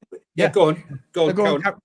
No, I was just going to say, you know, what I was going on about before, you know, you had Abramovich buying up every single young talent across the world because they had the money. There was no limit to how much money they could spend. Strasbourg, thanks very much. Yeah. There was no limit to how much they could spend. They were offering the parents and everyone untold sums of money. Then they were sending players across Europe. At one stage, they had 32 players out on loan. 32, right, which made it impossible for clubs like Tottenham and other clubs to compete because they were paying the most money. They were offering incentives that no one else was offering, and they were buying everybody. So the UEFA shut down that loophole and said, right, you can't have 32 anymore. You can have 8, then 7. I think next season or season after it's going to be 6. Yeah. Right, which is one of the reasons why Tottenham have had to sell or had to pay off Ndombele. So we're a victim of the rule change. Correct. After closing the frigging barn after the horses bolted. Now, the players, those 32 players that they had on loan, bought them in huge sums of money. Even the failures bought them in massive 30 million, 40 million. Your Tabby Abrahams, go through them. The amount of transfers and the amount of money that Chelsea have got rid of in the last 3 years is quite a large sum of money. Plus the fact that Roman Abramovich wrote off 1.4 billion in debt. And as far as I know, Sean, the money that Clearlake paid is still sat in an account that was meant for Ukraine. And the government still hasn't shown it. It's still sat there, right? Right, exactly. There's so many things. And I guarantee you, I mean, listen, I don't want to get into the politics. But my point here is, Sean, Chelsea, right? Breach, loophole. And here we are. They've managed to, yet again, circumvent it by selling the hotel back to themselves, selling the ground back to themselves, right? Leasing it back. The problem is that the only one of their loopholes has been closed, and that also two loopholes have been closed. One is the loan system, and the other is the 8-year amortization period.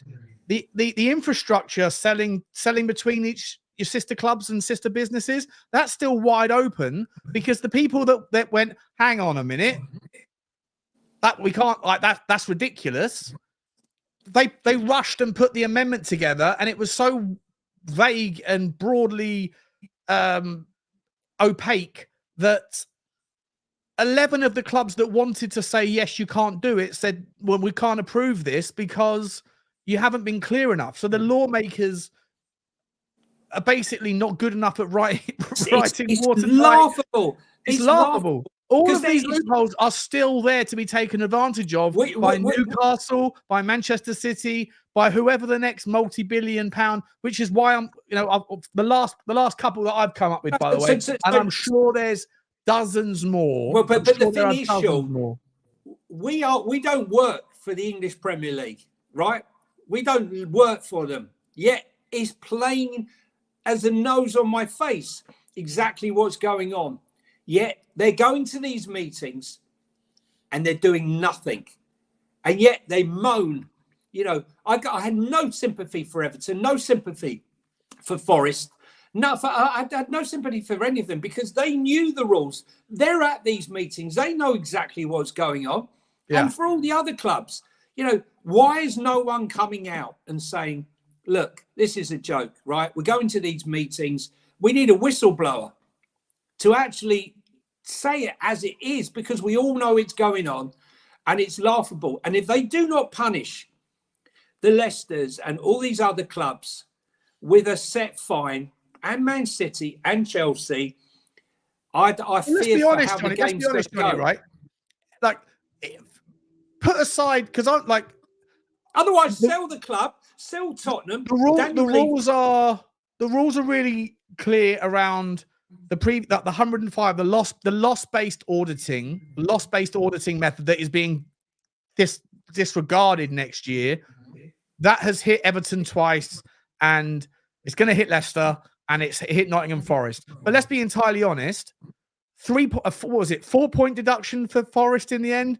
6-point deduction for Everton in the end. Everton overspent so much under Mashiri. £700 million they spent. I think they're the sixth highest spending team over the last 10 years in the Premier League. The obvious five are ahead of them. Tottenham at sixth or fifth, one of those five, and then Everton. They failed, but let's be entirely honest. They stayed up because the quality of the players in their team that they only had by overspending was better than the quality of the teams that were beneath them. So they've the punishment doesn't fit the crime anyway. Because there is no punishment. Look, when they set up the rules for FFP, why didn't... we're meant to believe that these are the great football financial minds, right? So, why aren't they saying, look, if you spend 10 million over, you lose a point. If you lose in increments... So there's a fixed point. So there's no need to go for the Premier League to go and spend £30 million contesting rules set by itself and against its own members. Spending £30 million, taking your own members to court to defend them attacking you. It's laughable. It's absolutely laughable. It is laughable. And we have disgrace. And we have to sit here as fans, as a Spurs fan, I want to see our club go and spend money, win titles, bring the best players there. If FFP isn't going to work, then I'm sorry, Daniel, right? Move over, sell the club, bring in QSI, and let's go and buy Mbappe. Let's go and buy everything. Well, this is essentially where we're kind of gonna come to in the last section of the show. We've still got probably 15, 20 minutes to go, guys. Just quickly, I want to just quickly shout out to Tiff Andy Tejo.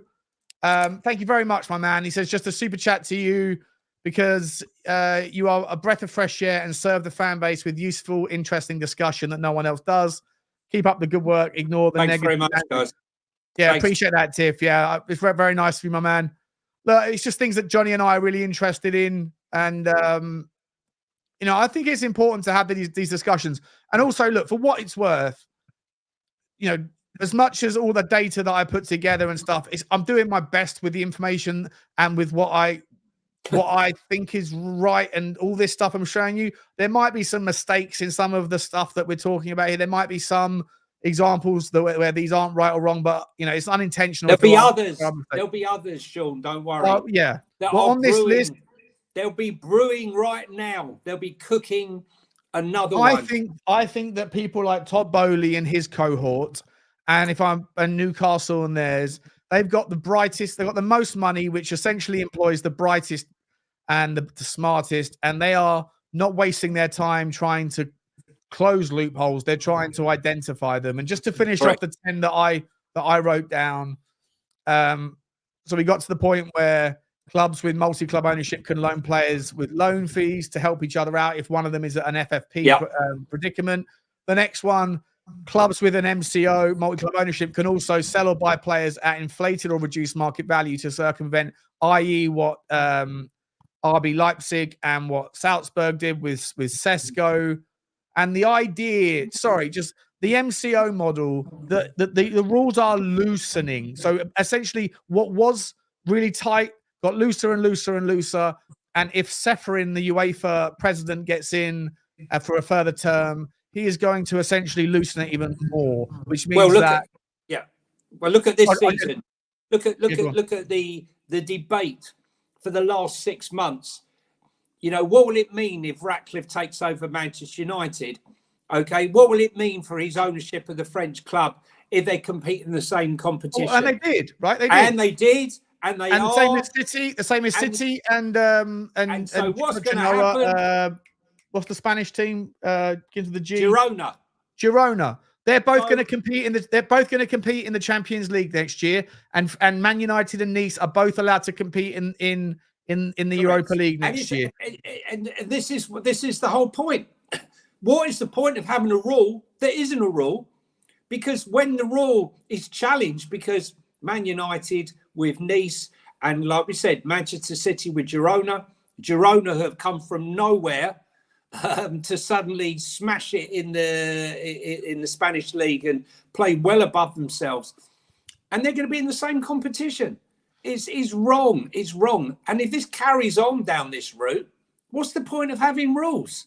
And that's essentially what I think is going to happen, mate. I genuinely think that the rules are going to get to the point where, like, the rules around Leipzig, and just to give you I know you know this, but to people that are watching, the reason why Leipzig and Salzburg were allowed to continue to compete in the Champions League is because there is nobody on the board of Leipzig that is on the board of Salzburg. And the idea in finance, there's something called a Chinese wall, which essentially means, like, if you're Goldman Sachs or Morgan Stanley or JP Morgan, then on one floor of your building in London, you'll have the traders. On another floor, you'll have the analysts. And the analysts will be the people that will have access to the companies, the directors of the companies that they are researching, and they will have access to probable revenue streams, probable forecasted outcomes. And there is this idea, this rule of thumb,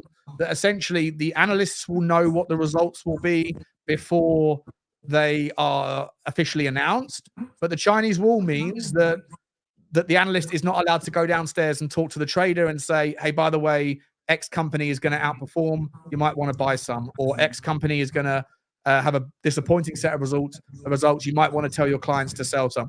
Chinese walls are nonsense. It's why insider trading exists, but that is the official kind of rule, that Chinese walls mean you're not allowed to share information. The same thing exists in football, that Leipzig and Salzburg are unofficially not supposed to have any overlap, where they are deemed as two separate clubs. And whilst they might have Red Bull as their overall ownership model, the two clubs operate independently and there is no overlap of interest. There's no conflicts. If that is the case, and just quickly, JC Flores, really appreciate the support, my man. Thank you. If that is the case, then why is it that there is no other two clubs in the history of European football that have had more players that have been traded between each other than Salzburg and Leipzig? Right? It's an absolute joke of a rule, and the rules are going to be loosened, which is why United and Nice could both compete next year. Which is why the breakaway. It's all designed to stop the breakaway league. For me, my hope for this season is that Rothschilds, Daniel Levy, who Daniel Levy has appointed, get out there and find us a buyer and someone who's going to invest the money. And let's hope if they buy up 10, 25%, that Daniel will be willing to not retract and take all the money out of the club, but will be willing to use the money that we have available through FFP, which could be after this window 200 million, to spend that money to take the club to the next level by buying a 60, 70 million pound, 2 or 3, 50, 60, 70 million pound players. You know, because right now, the way things are going, if we keep putting our hope in FFP and FFP just starts to become an invisible object, we are going to be left behind. It isn't working, mate. It isn't working. It hasn't worked so far. And just quickly, like, you know, again, just the last list on this name is that the idea that agents and intermediary fees are part of the FFP number, that can be so easily disguised, right? It can be so easily disguised, delayed, or manipulated. Once again, you can just say, look, to this agent or that agent, or to the person, to the third-party negotiators, hey, listen, do you figure this stuff out? Like, you make the deal happen, be part of the conversation. You make the conversation happen between Mbappe and Real Madrid or whoever it's going to be. But listen, we're not going to pay you on this one. We'll pay you 3 times more on the next one once we get past this particular reporting period. The idea that agents' fees are open and honest and accountable and will easily and cannot easily be delayed or manipulated is a joke. And so that's just 10 areas, mate, Johnny, where stupid Sean Butler has figured out why that Tottenham Hotspur, if we rely on FFP and PSR, is never going to create a situation where this happens, right? And this is domestic trophies between 1951, again, like I said earlier, 1951 to 74 years of the history of trophies, okay? All of these teams here, Wimbledon, Coventry, Sheffield Wednesday, Luton Town, Oxford, Wigan, Portsmouth, blah, blah, all these teams have won 1 trophy. This is every single team in the history of English football that has won a trophy or 1 or more trophies in 74 years of football. Look at the disparity. You can essentially write off all of these ones down here as variants because they won 1 trophy once at some point in the last 75 years. None of them ever had any dominance. None of them ever had any of the metrics of dominance that would make them win multiple. These teams here, Blackburn, Ipswich, Norwich, Birmingham, Derby, have won 2 trophies in 75 years. West Bromwich Albion, Newcastle, West Ham, 3 or 4 trophies. All of the teams that win the trophies, Manchester United in 75 years have won 35, Liverpool 32, Man City 22, Arsenal, Chelsea, and Tottenham. And as you go through it, right, just quickly, look at the difference. I've split them down into 3 different buckets of 25 years a pop, and the last one's 24 years. As you go through it, you'll find that at the start, from 1951 to 1975, the red bars are league titles, the old Division 1, right, which was the top league at the time. More teams. There was a higher frequency of teams that were capable of winning leagues, which has until the Premier League started. Until the Premier League started. And when the Premier League started, money came into football, the broadcasting rights. You can see. Look at the difference. And then in 1976 to 2000, fewer teams are winning trophies, but even fewer teams are actually winning the trophy that shows, because anyone can win a cup once, right? Yeah. Because you might get lucky with the draw, who you play, who else plays each other. Not, you know, if Arsenal knock Liverpool out or Chelsea meet United and etc., you get luck along the way. But when it comes to the red bars, which are the league titles, over those 25-year periods, the frequency in which and the number of times in which a random team can win the title and especially more than once, is fewer and fewer over the decades. And it all comes down to money in football. And look at the difference, right? Manchester City and Chelsea. Look at this. Chelsea in the 1976 to 2000, Chelsea had won 3 trophies. Manchester City won 1 trophy. From 2001 until 2023, or I should say 24, sorry. Look at Chelsea suddenly win 13. Manchester City have won the most in the last 23, 24 years. And you know what the difference is?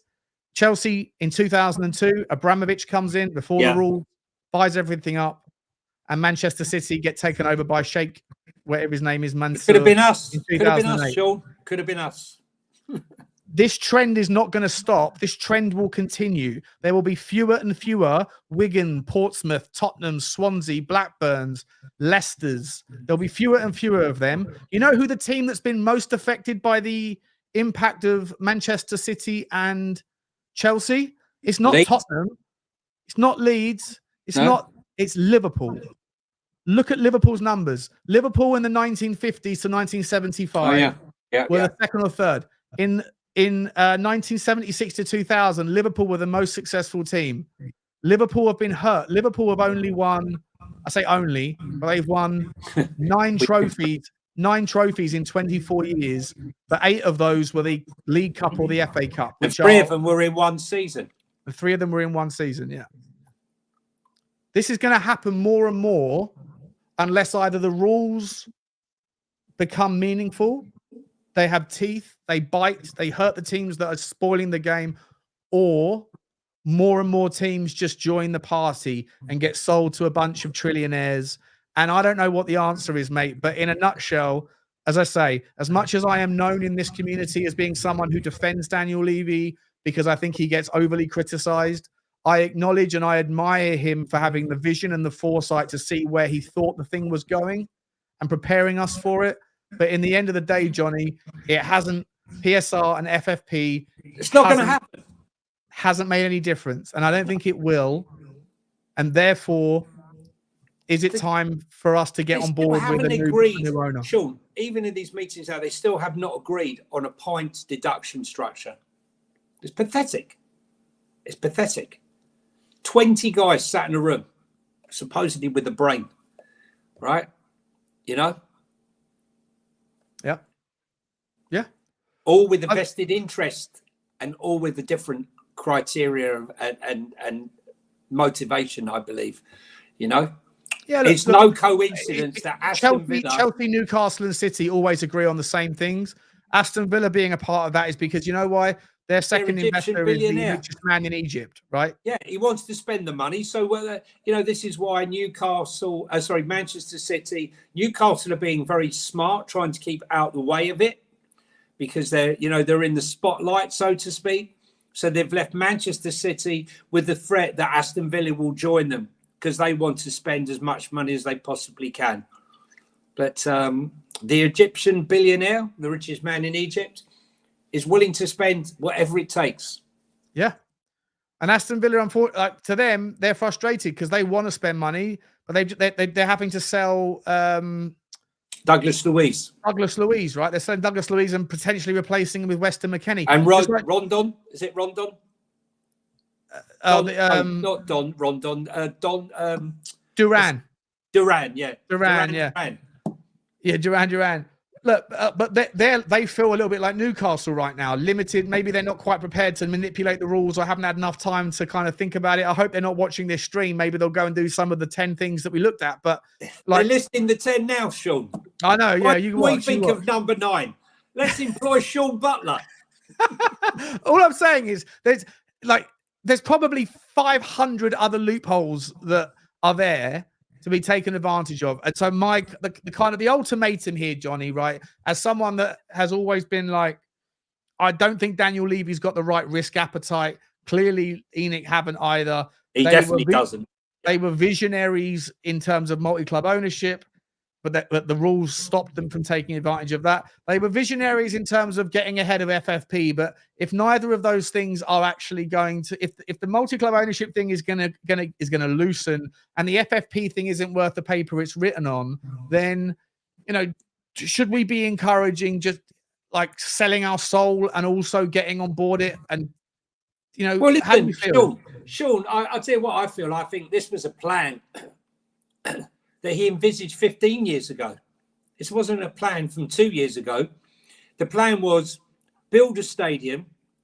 The clubs were talking about restricting, expenditure. Clubs were going to the wall. How much longer can the trajectory of wages keep going up and fees keep going on? It couldn't go on forever. There had to be a ceiling on it all. And so they had these discussions, these preliminary discussions. And he had the foresight to say, well, if this goes ahead, right, we won't be able to compete with a 30,000, 32,000 seat stadium. Mm-hmm. So that's when, the 10 years of planning and acquiring the land before, getting the stadium built. And then we finally get there. And it doesn't matter a fig, because that's how I feel it is now. PSR. Do you think a football interesting question here, mate? Do you think a football regulator is the answer? Because to me, if I'm entirely honest, I personally think that the government can't wipe their own arse. I think they're so bad. They can't. Any kind of public official. But that's the worry, Sean. They can't even run a country. So how they're going to run football? Right. Get your own house in order. Worry about your immigration and housing and the NHS. But no, let's highlight football, because that's a topic everyone can relate to. Let's have a 10% surtax on every transfer that comes in the country. Oh, that will help. Let's meddle with it and destroy it. That's interesting. Football is one of our greatest exports the country has. I'd love to know how much the Premier League is worth to this country, because it's a serious amount of money.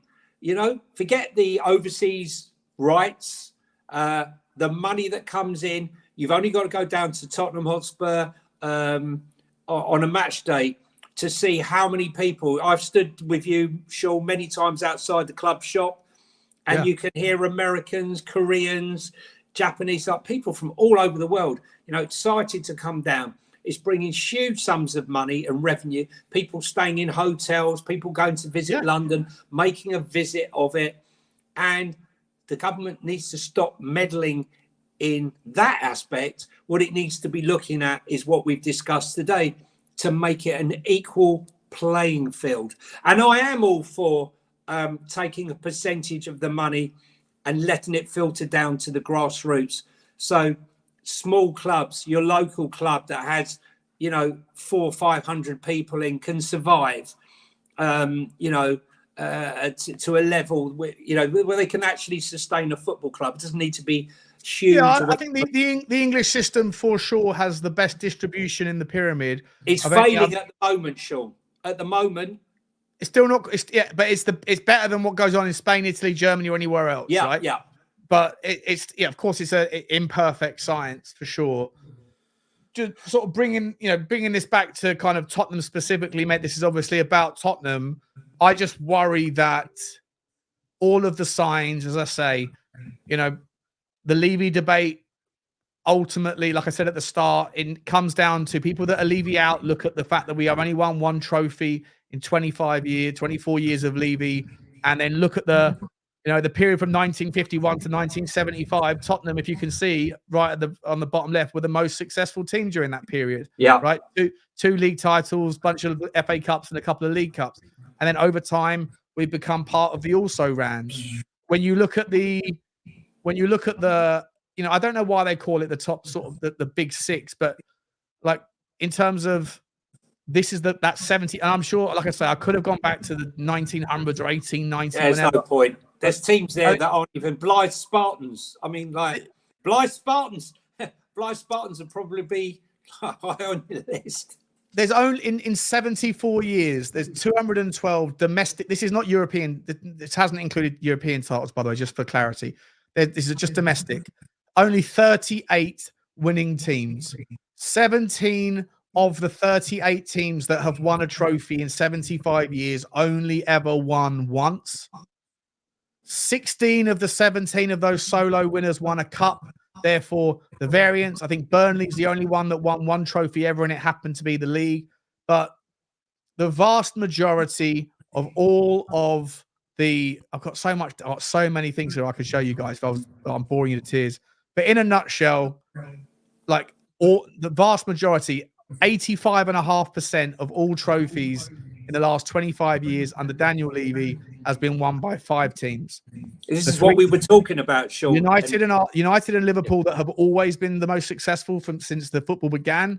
Arsenal and by the way, in my research, I have to give credit where it's due. Arsene Wenger remained competitive. Yeah. And still won trophies when they were rebuilding the Highbury the Emirates, and was a game changer. And if you look at the commonalities between the teams that have won things consistently, it's more than just money that delivers success. It's also a youth system that provides utility. And I hope that Tottenham are now going to have that. We haven't in the past, but it looks like we're starting to get there. But the other thing that common successful teams over any of those periods have had is a footballing figurehead. Somebody who's been above the club, who has the presence, the respect, the authority, and the autonomy to be able to make decisions that the chairman will allow to happen. And that people like Ferguson, people like Shankly, Paisley. We need a football person. And you know what? Tottenham now have got the stadium. Tottenham now might have the revenues. Tottenham hopefully have got the youth team. But the one thing that Tottenham have never had, and it's not just about longevity of manager. An ambassador. We don't have an ambassador. We never have. No. It's not like, because like you could say Pochettino, right? 5 years. But Pochettino never had that same sort of vibe as a Ferguson or even a Jurgen Klopp. Or, it's not about someone who will always be welcome. Like Jose Mourinho will always be welcome at Chelsea. Ferguson always welcome. There are players like that. We don't have anyone. We have someone. Bill Nicholson was that. He was man, was that guy, right? He was that man. He was that guy in the 60s. Correct. But for that to happen, you need to have a chairman. He retired, he had godlike status until the point when he passed away, sadly, right? But we don't have anyone now. We have someone in power who's devoid of understanding 100%. the football side, and that's why there's this. I agree with that. Animosity towards him because he doesn't understand his fan base. He doesn't understand. He can't read the room. Putting up season ticket prices. When we can see all of what's going on. Getting rid of concessions and kids' processions and all these things, right? They all add to the animosity towards the man in charge. Now, I don't care about him doing the business side, but for me, where I will go and criticize him is where his ego and his inability to delegate responsibility. And it doesn't have to be a manager for what it's worth, right? There's been examples of successful clubs in that 75-year period that have had success where it wasn't the manager that was the kind of figurehead that we're talking about. It might have been just somebody within the club, like a director of football, like a Ralph Rangnick, for example, is someone who, when he's been at successful clubs, he hasn't been the manager, but he has been responsible for the success of those clubs in Europe. It is not Munn. Not Scott Munn. I'm sorry. The guy is a Levy mouthpiece. He does not represent this club in a manner. I don't see him, making statements. David Pleat, when he's not crawling along on the curb, right? Listen, I won't bore you with it all. The Bill Nix scenario, this cleansing, the stadium being cleansed of its history is something that annoys me immensely. You go down the road to the Emirates, and I think they've got 8 statues there to the greats that have played at that club. Right. And we still are giving the bullshit that, we're waiting for planning permission for a gates to be installed in a statue. I'm sorry, right? You're building a a 60,000 seater stadium. You're building a hotel. You're building a shop. You're employing thousands of people from the local community. But they are going to say, no, Tottenham Hotspur, you cannot put a statue to Bill Nicholson. Rubbish. Absolute rubbish. The thing is, he wants it as an unidentifiable stadium for his multi-purpose events. But for us, the origins of this club are the history. It's when you take your son or your daughter down to the stadium and he sees a statue of Bill Nicholson, or he sees a statue of Steve Perriman, or Danny Blanchflower, or Harry Kane, or whoever it may be. Mm-hmm. Who's that, Dad? Who's that, Mum? Oh, that was one of our greats. That's the history of our club, right? Something we can identify with. You know, when you go inside the stadium, right, what do you see? You see one wall in the south stand with some old programs on. Other than that, there's very, very little to identify it once you're inside that concourse that it's a football club. And when a stadium, when an event's on, the NFL, you definitely don't know it's a football club. We shouldn't be ashamed. We shouldn't be ashamed of the fact that we are first and foremost a football club that holds fantastic events. And I think Levy again, the counter to that, though, the counter to those kind of micro elements. Well, they're not micro. For me, I'm so like Sean. What I would say to you, I agree with a lot of what you say, but for me, I feel very passionate about the history of the club that seems to have been wiped away. Now, when I used to go, I was fortunate. I used to sit in a box in the East Stand, and when I used to go up to my box, all the way I saw these amazing photographs, the old black and white photographs, the history of the club. Bill Nicholson stood at the gates, various memorabilia and signs of our history. And when I was taking my kids up when they were young, and I would say, yeah, that was when we won the League Cup. That's when, and so I explained it to them. Now you go up, there's nothing, Sean. And I'm it's whitewashed. I hear you. It doesn't cost, it doesn't cost anything. The guy Murals, right? Who I know, Mark, really lovely guy, right? He did Harry Kane's mural and he did Ledley King's. Now, he should be employed to go into that stadium and do some murals, right, on the wall. You go outside of Liverpool and there's murals all over of Klopp, Dalglish. I mean, you can list them all. They're all there. And they're fantastic. I just want to see. This is why he's viewed as someone who's so detached from the club and the fan base, and he is his own worst enemy. I totally get that. I totally get that. I don't disagree with anything you're saying. I don't think it will make a dent in the money. No, I don't think. I don't think doing those things would make a dent in the impact or the experience of people that are coming to the stadium for a different reason to see those things along the way, to know that it's a football stadium first. So I'm on board with all of those things that you're saying they should be implemented. But for me, I also would say that putting those things in place will not make a dent in Tottenham's future success either. It's a nice thing. It's a nice thing to do, to remember, to recognize, to acknowledge, and to show those things off, and it should be done. The pros and cons are always weighted towards it should be done. Cons? But in terms of what are the cons? No, there aren't any cons. But in terms of the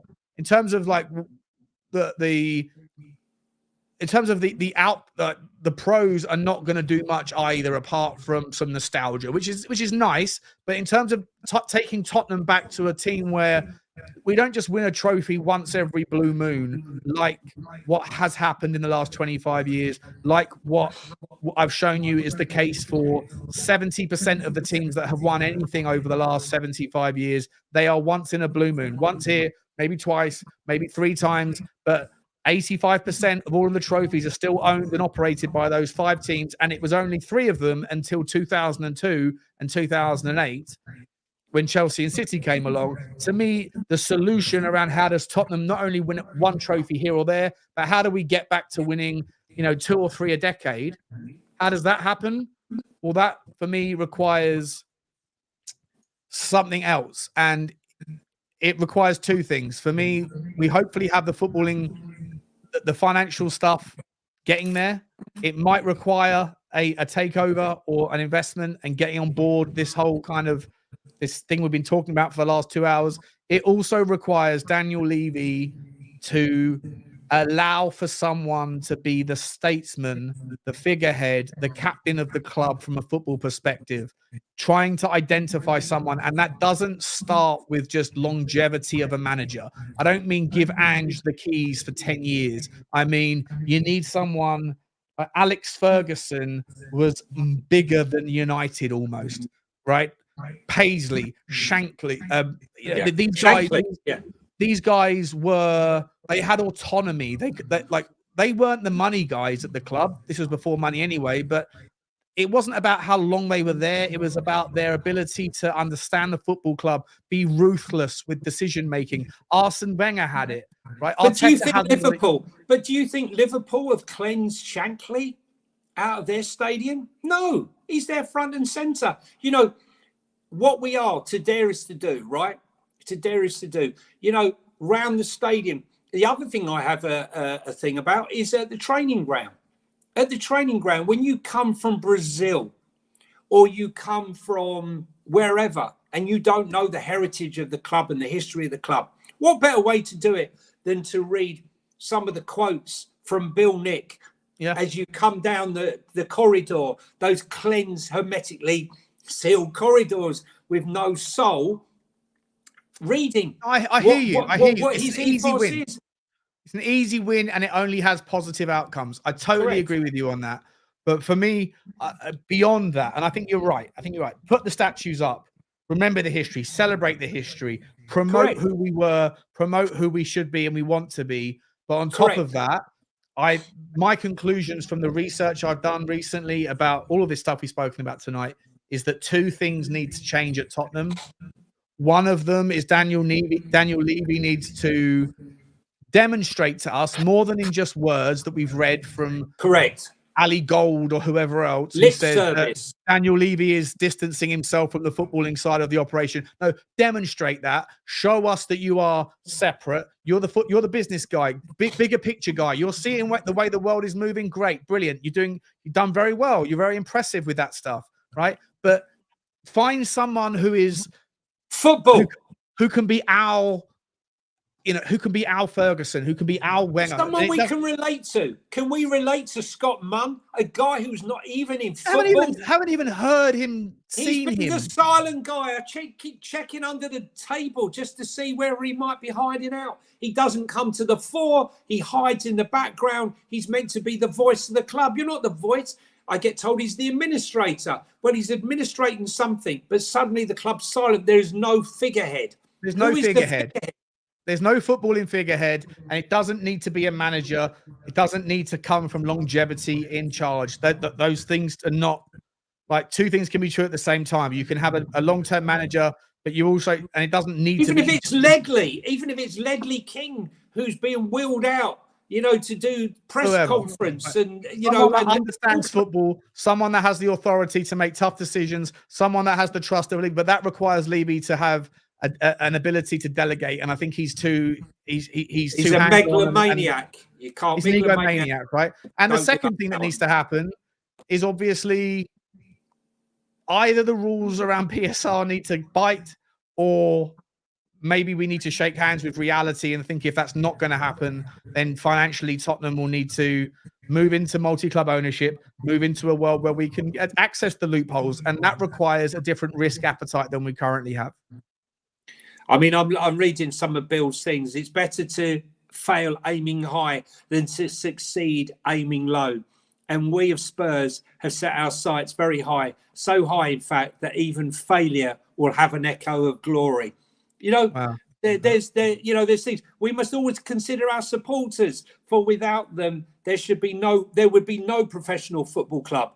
It would be better to have more fans watching football the way they like it played, rather than a few fans watching football the way we want it played.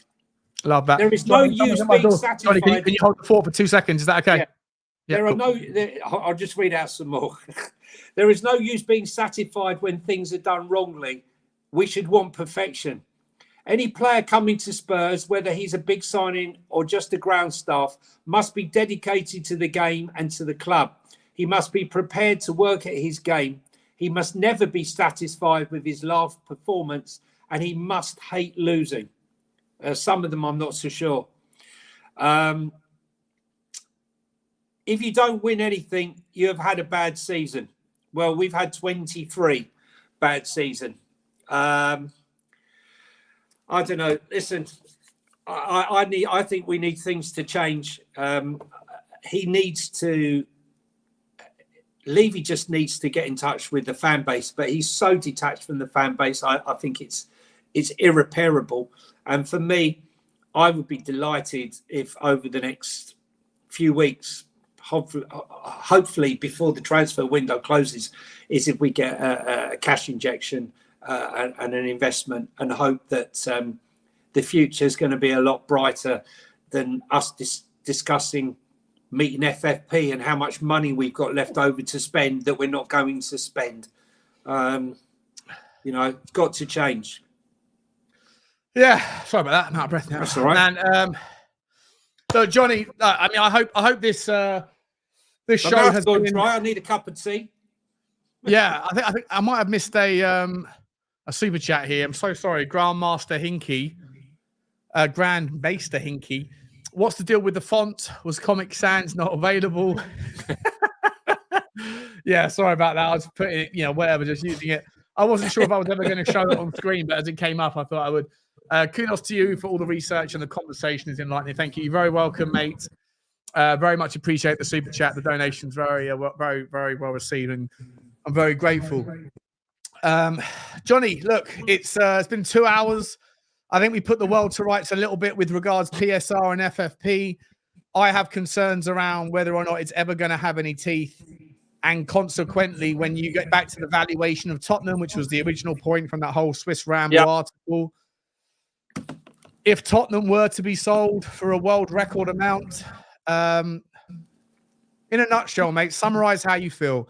The next 10 years for Tottenham to win, for Tottenham to be able to compete, as I say, not just for one trophy here or there in a cup where you get a little bit of luck along the way of who you draw and who gets drawn, for Tottenham to be able to compete for the league and to get back amongst it.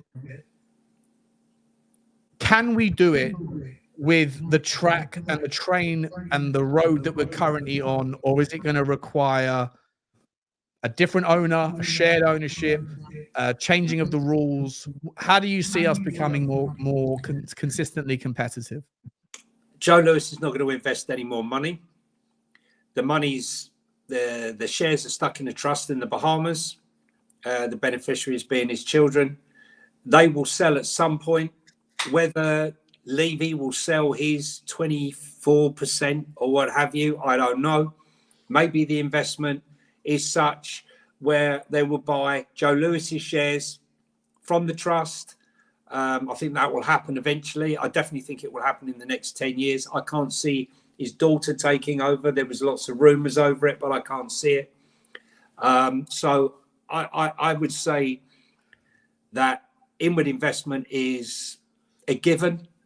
100% is a given. We will have to have inward investment. Levy does not have the same wealth as Joe Lewis. He doesn't have the money to invest. So the only money he will ever invest is the money the club can generate it itself. He's not going to dip into his personal fortunes.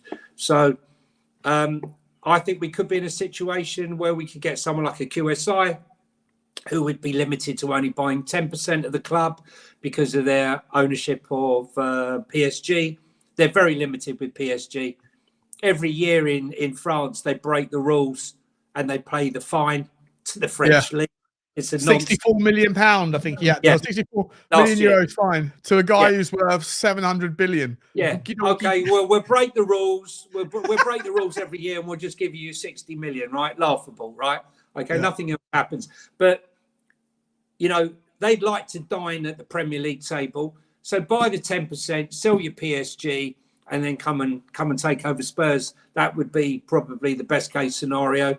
So you want us to join the dark side, yeah?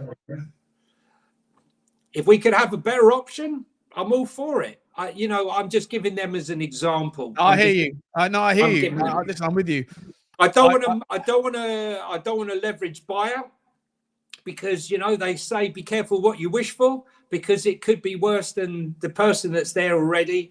And we saw with the Glazers, leverage buyouts are a bloody disaster. And the one thing you'll say about Levy is run the financial side, fantastically. But I think we're now at a stage where we will get in with investment, and that money will be invested in the playing part of the stadium. I do think he's going to take it out, a large proportion of it out, but I think there would be a riot if someone bought 25%. You imagine someone bought 25%. I know, and he went, yeah, thanks very much. And he took a lot out. And nothing changed. And nothing both to go.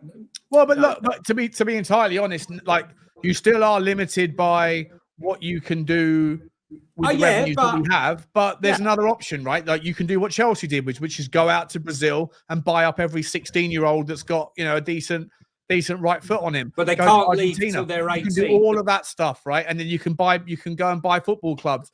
There's other ways that you can do it rather than just directly investing in the because obviously you can't just, like Newcastle are finding, you can't just go and spend the money on the first team. But there are plenty of ways that a guy who would come in with ambition can extend Tottenham's reach. Multi-club ownership is obviously, for me, I've been talking about it for years. I think it's the obvious thing. There's so many pros to it. And on top of that, the loopholes are there to be walked through. But it's just it's frustrating, mate, because I feel like, you know what it is? I was saying, I'm not sure if I said this to you last time I was speaking to you about it, but if I was in a race, right, with Usain Bolt, 100-meter sprint, he's going to beat me 1,000 times out of 1,000 times, right? Unless he trips over. And he'd still beat you. He probably would still, he'd get back up and fine. If he tripped over, happened to break his ankle, couldn't get up or whatever, then maybe one time in 1,000, I might beat Usain Bolt. But if there's 7 other sprinters or 8 other sprinters in that race, for me to win the race, you need all of them to trip over at the same time in the same particular race for me to win. Yeah. And what you're seeing is, as I showed you that trophy stuff, back in the day, there was Manchester United and Liverpool that were the ongoing successful periods through the 70s, 60s, 50s. They dominated. They dominated. But occasionally, when there was only 2 dominant teams, Arsenal managed to sneak in there and become dominant, etc. But when there's only a couple of teams that are dominant, if they happen to draw against each other in the FA Cup and one of them gets knocked out, and then in the next round that winner gets drawn against someone else and happens to get knocked out. But when you're facing 5 teams now that are bigger, better, stronger, and then you've got the likes of Newcastle on the horizon, possibly Aston Villa, and then maybe other teams that are waiting in the wings to be bought out. It's that equivalent of, you're not just trying to beat Usain Bolt anymore in a one-on-one race. You're trying to beat 7 other people. And so the frequency in which you're going to have that scenario where a random team can pick up a cup is fewer and fewer. And I feel like we're treading water. And other teams are passing us by. Villa, in the last 3 years, Aston Villa have overtaken us, Newcastle have overtaken us. I know you can say Chelsea have gone backwards and Man United have gone backwards, but I do think that that's a blip. That's a blip, and they will be making a comeback. But listen, I want to try and remain positive in this, and same. And I just see that Daniel isn't going to spend the money. He's got to spend some money this summer, because if we carry on. If we carry on getting rid of all these players, we're only going to have about 16 in our squad, the way things are going. Because apparently every player's up for sale. And every player's up for sale for a fraction of what they're worth. Correct. Look, Johnny, mate, it's been going 2 1/4, mate, 2 hours and a quarter. It's long enough. I really enjoyed the conversation. We've had over 700 people, 800 people here for the majority of it. which I guess shows that some people are interested in the financial side and whatever. But I want to say a massive thank you to you, Johnny, for joining for this discussion. And yeah, man, where can people find you, buddy?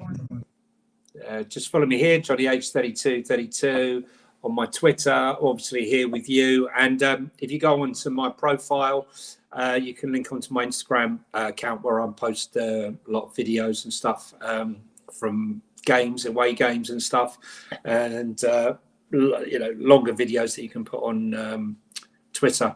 And obviously here with Devil's Advocate, which didn't happen this week, but this is a nice variant. It's only Wednesday. We can still squeeze it in. Devil's Advocate can happen whenever. It felt like it was later in the week than Wednesday for some unknown reason. But thank God for the Euros, huh? Filling the void. Yeah, thank God for the Euros. Something to watch, although it kills the transfer news, views, and clues stuff. Johnny, mate, absolute legend. Guys, get over to Johnny H3232 on Twitter where you can find his socials. His link is in the description. And hit the like button, guys, on the way out. Yeah, please do. Smash the like button. I've got no idea what the likes are. If you are watching this on Spurs Talk Show, you can get over to Sean Butler TV where we deal with football finance stuff more than just Tottenham. And if you are on Sean Butler TV and you fancy hearing more about Tottenham specific stuff, then you can come over to Spurs Talk Show. Links are all in the description. Thank you very much for everyone that's paid attention. I know there's been a football game on. Big shout out to Tiff and Tejo, Grandmaster Hinky, JC Flores, Talk and Ball. Sorry, I didn't even see that. What's good, big dog? Sorry, Colin, didn't see that one, mate. Thank you very much. The Big D, El Dente, Ricardo for the 10 Spurs membership. It's very nice of you. And Phil Coys as well for your loyalty. Guys, we'll leave it there. Have a wonderful evening. And like, subscribe and comment and all that jazz. We'll see you tomorrow. And as always, come on, you Spurs. Wait for the big signings. Cheers, guys. Take care. Bye-bye. Bye.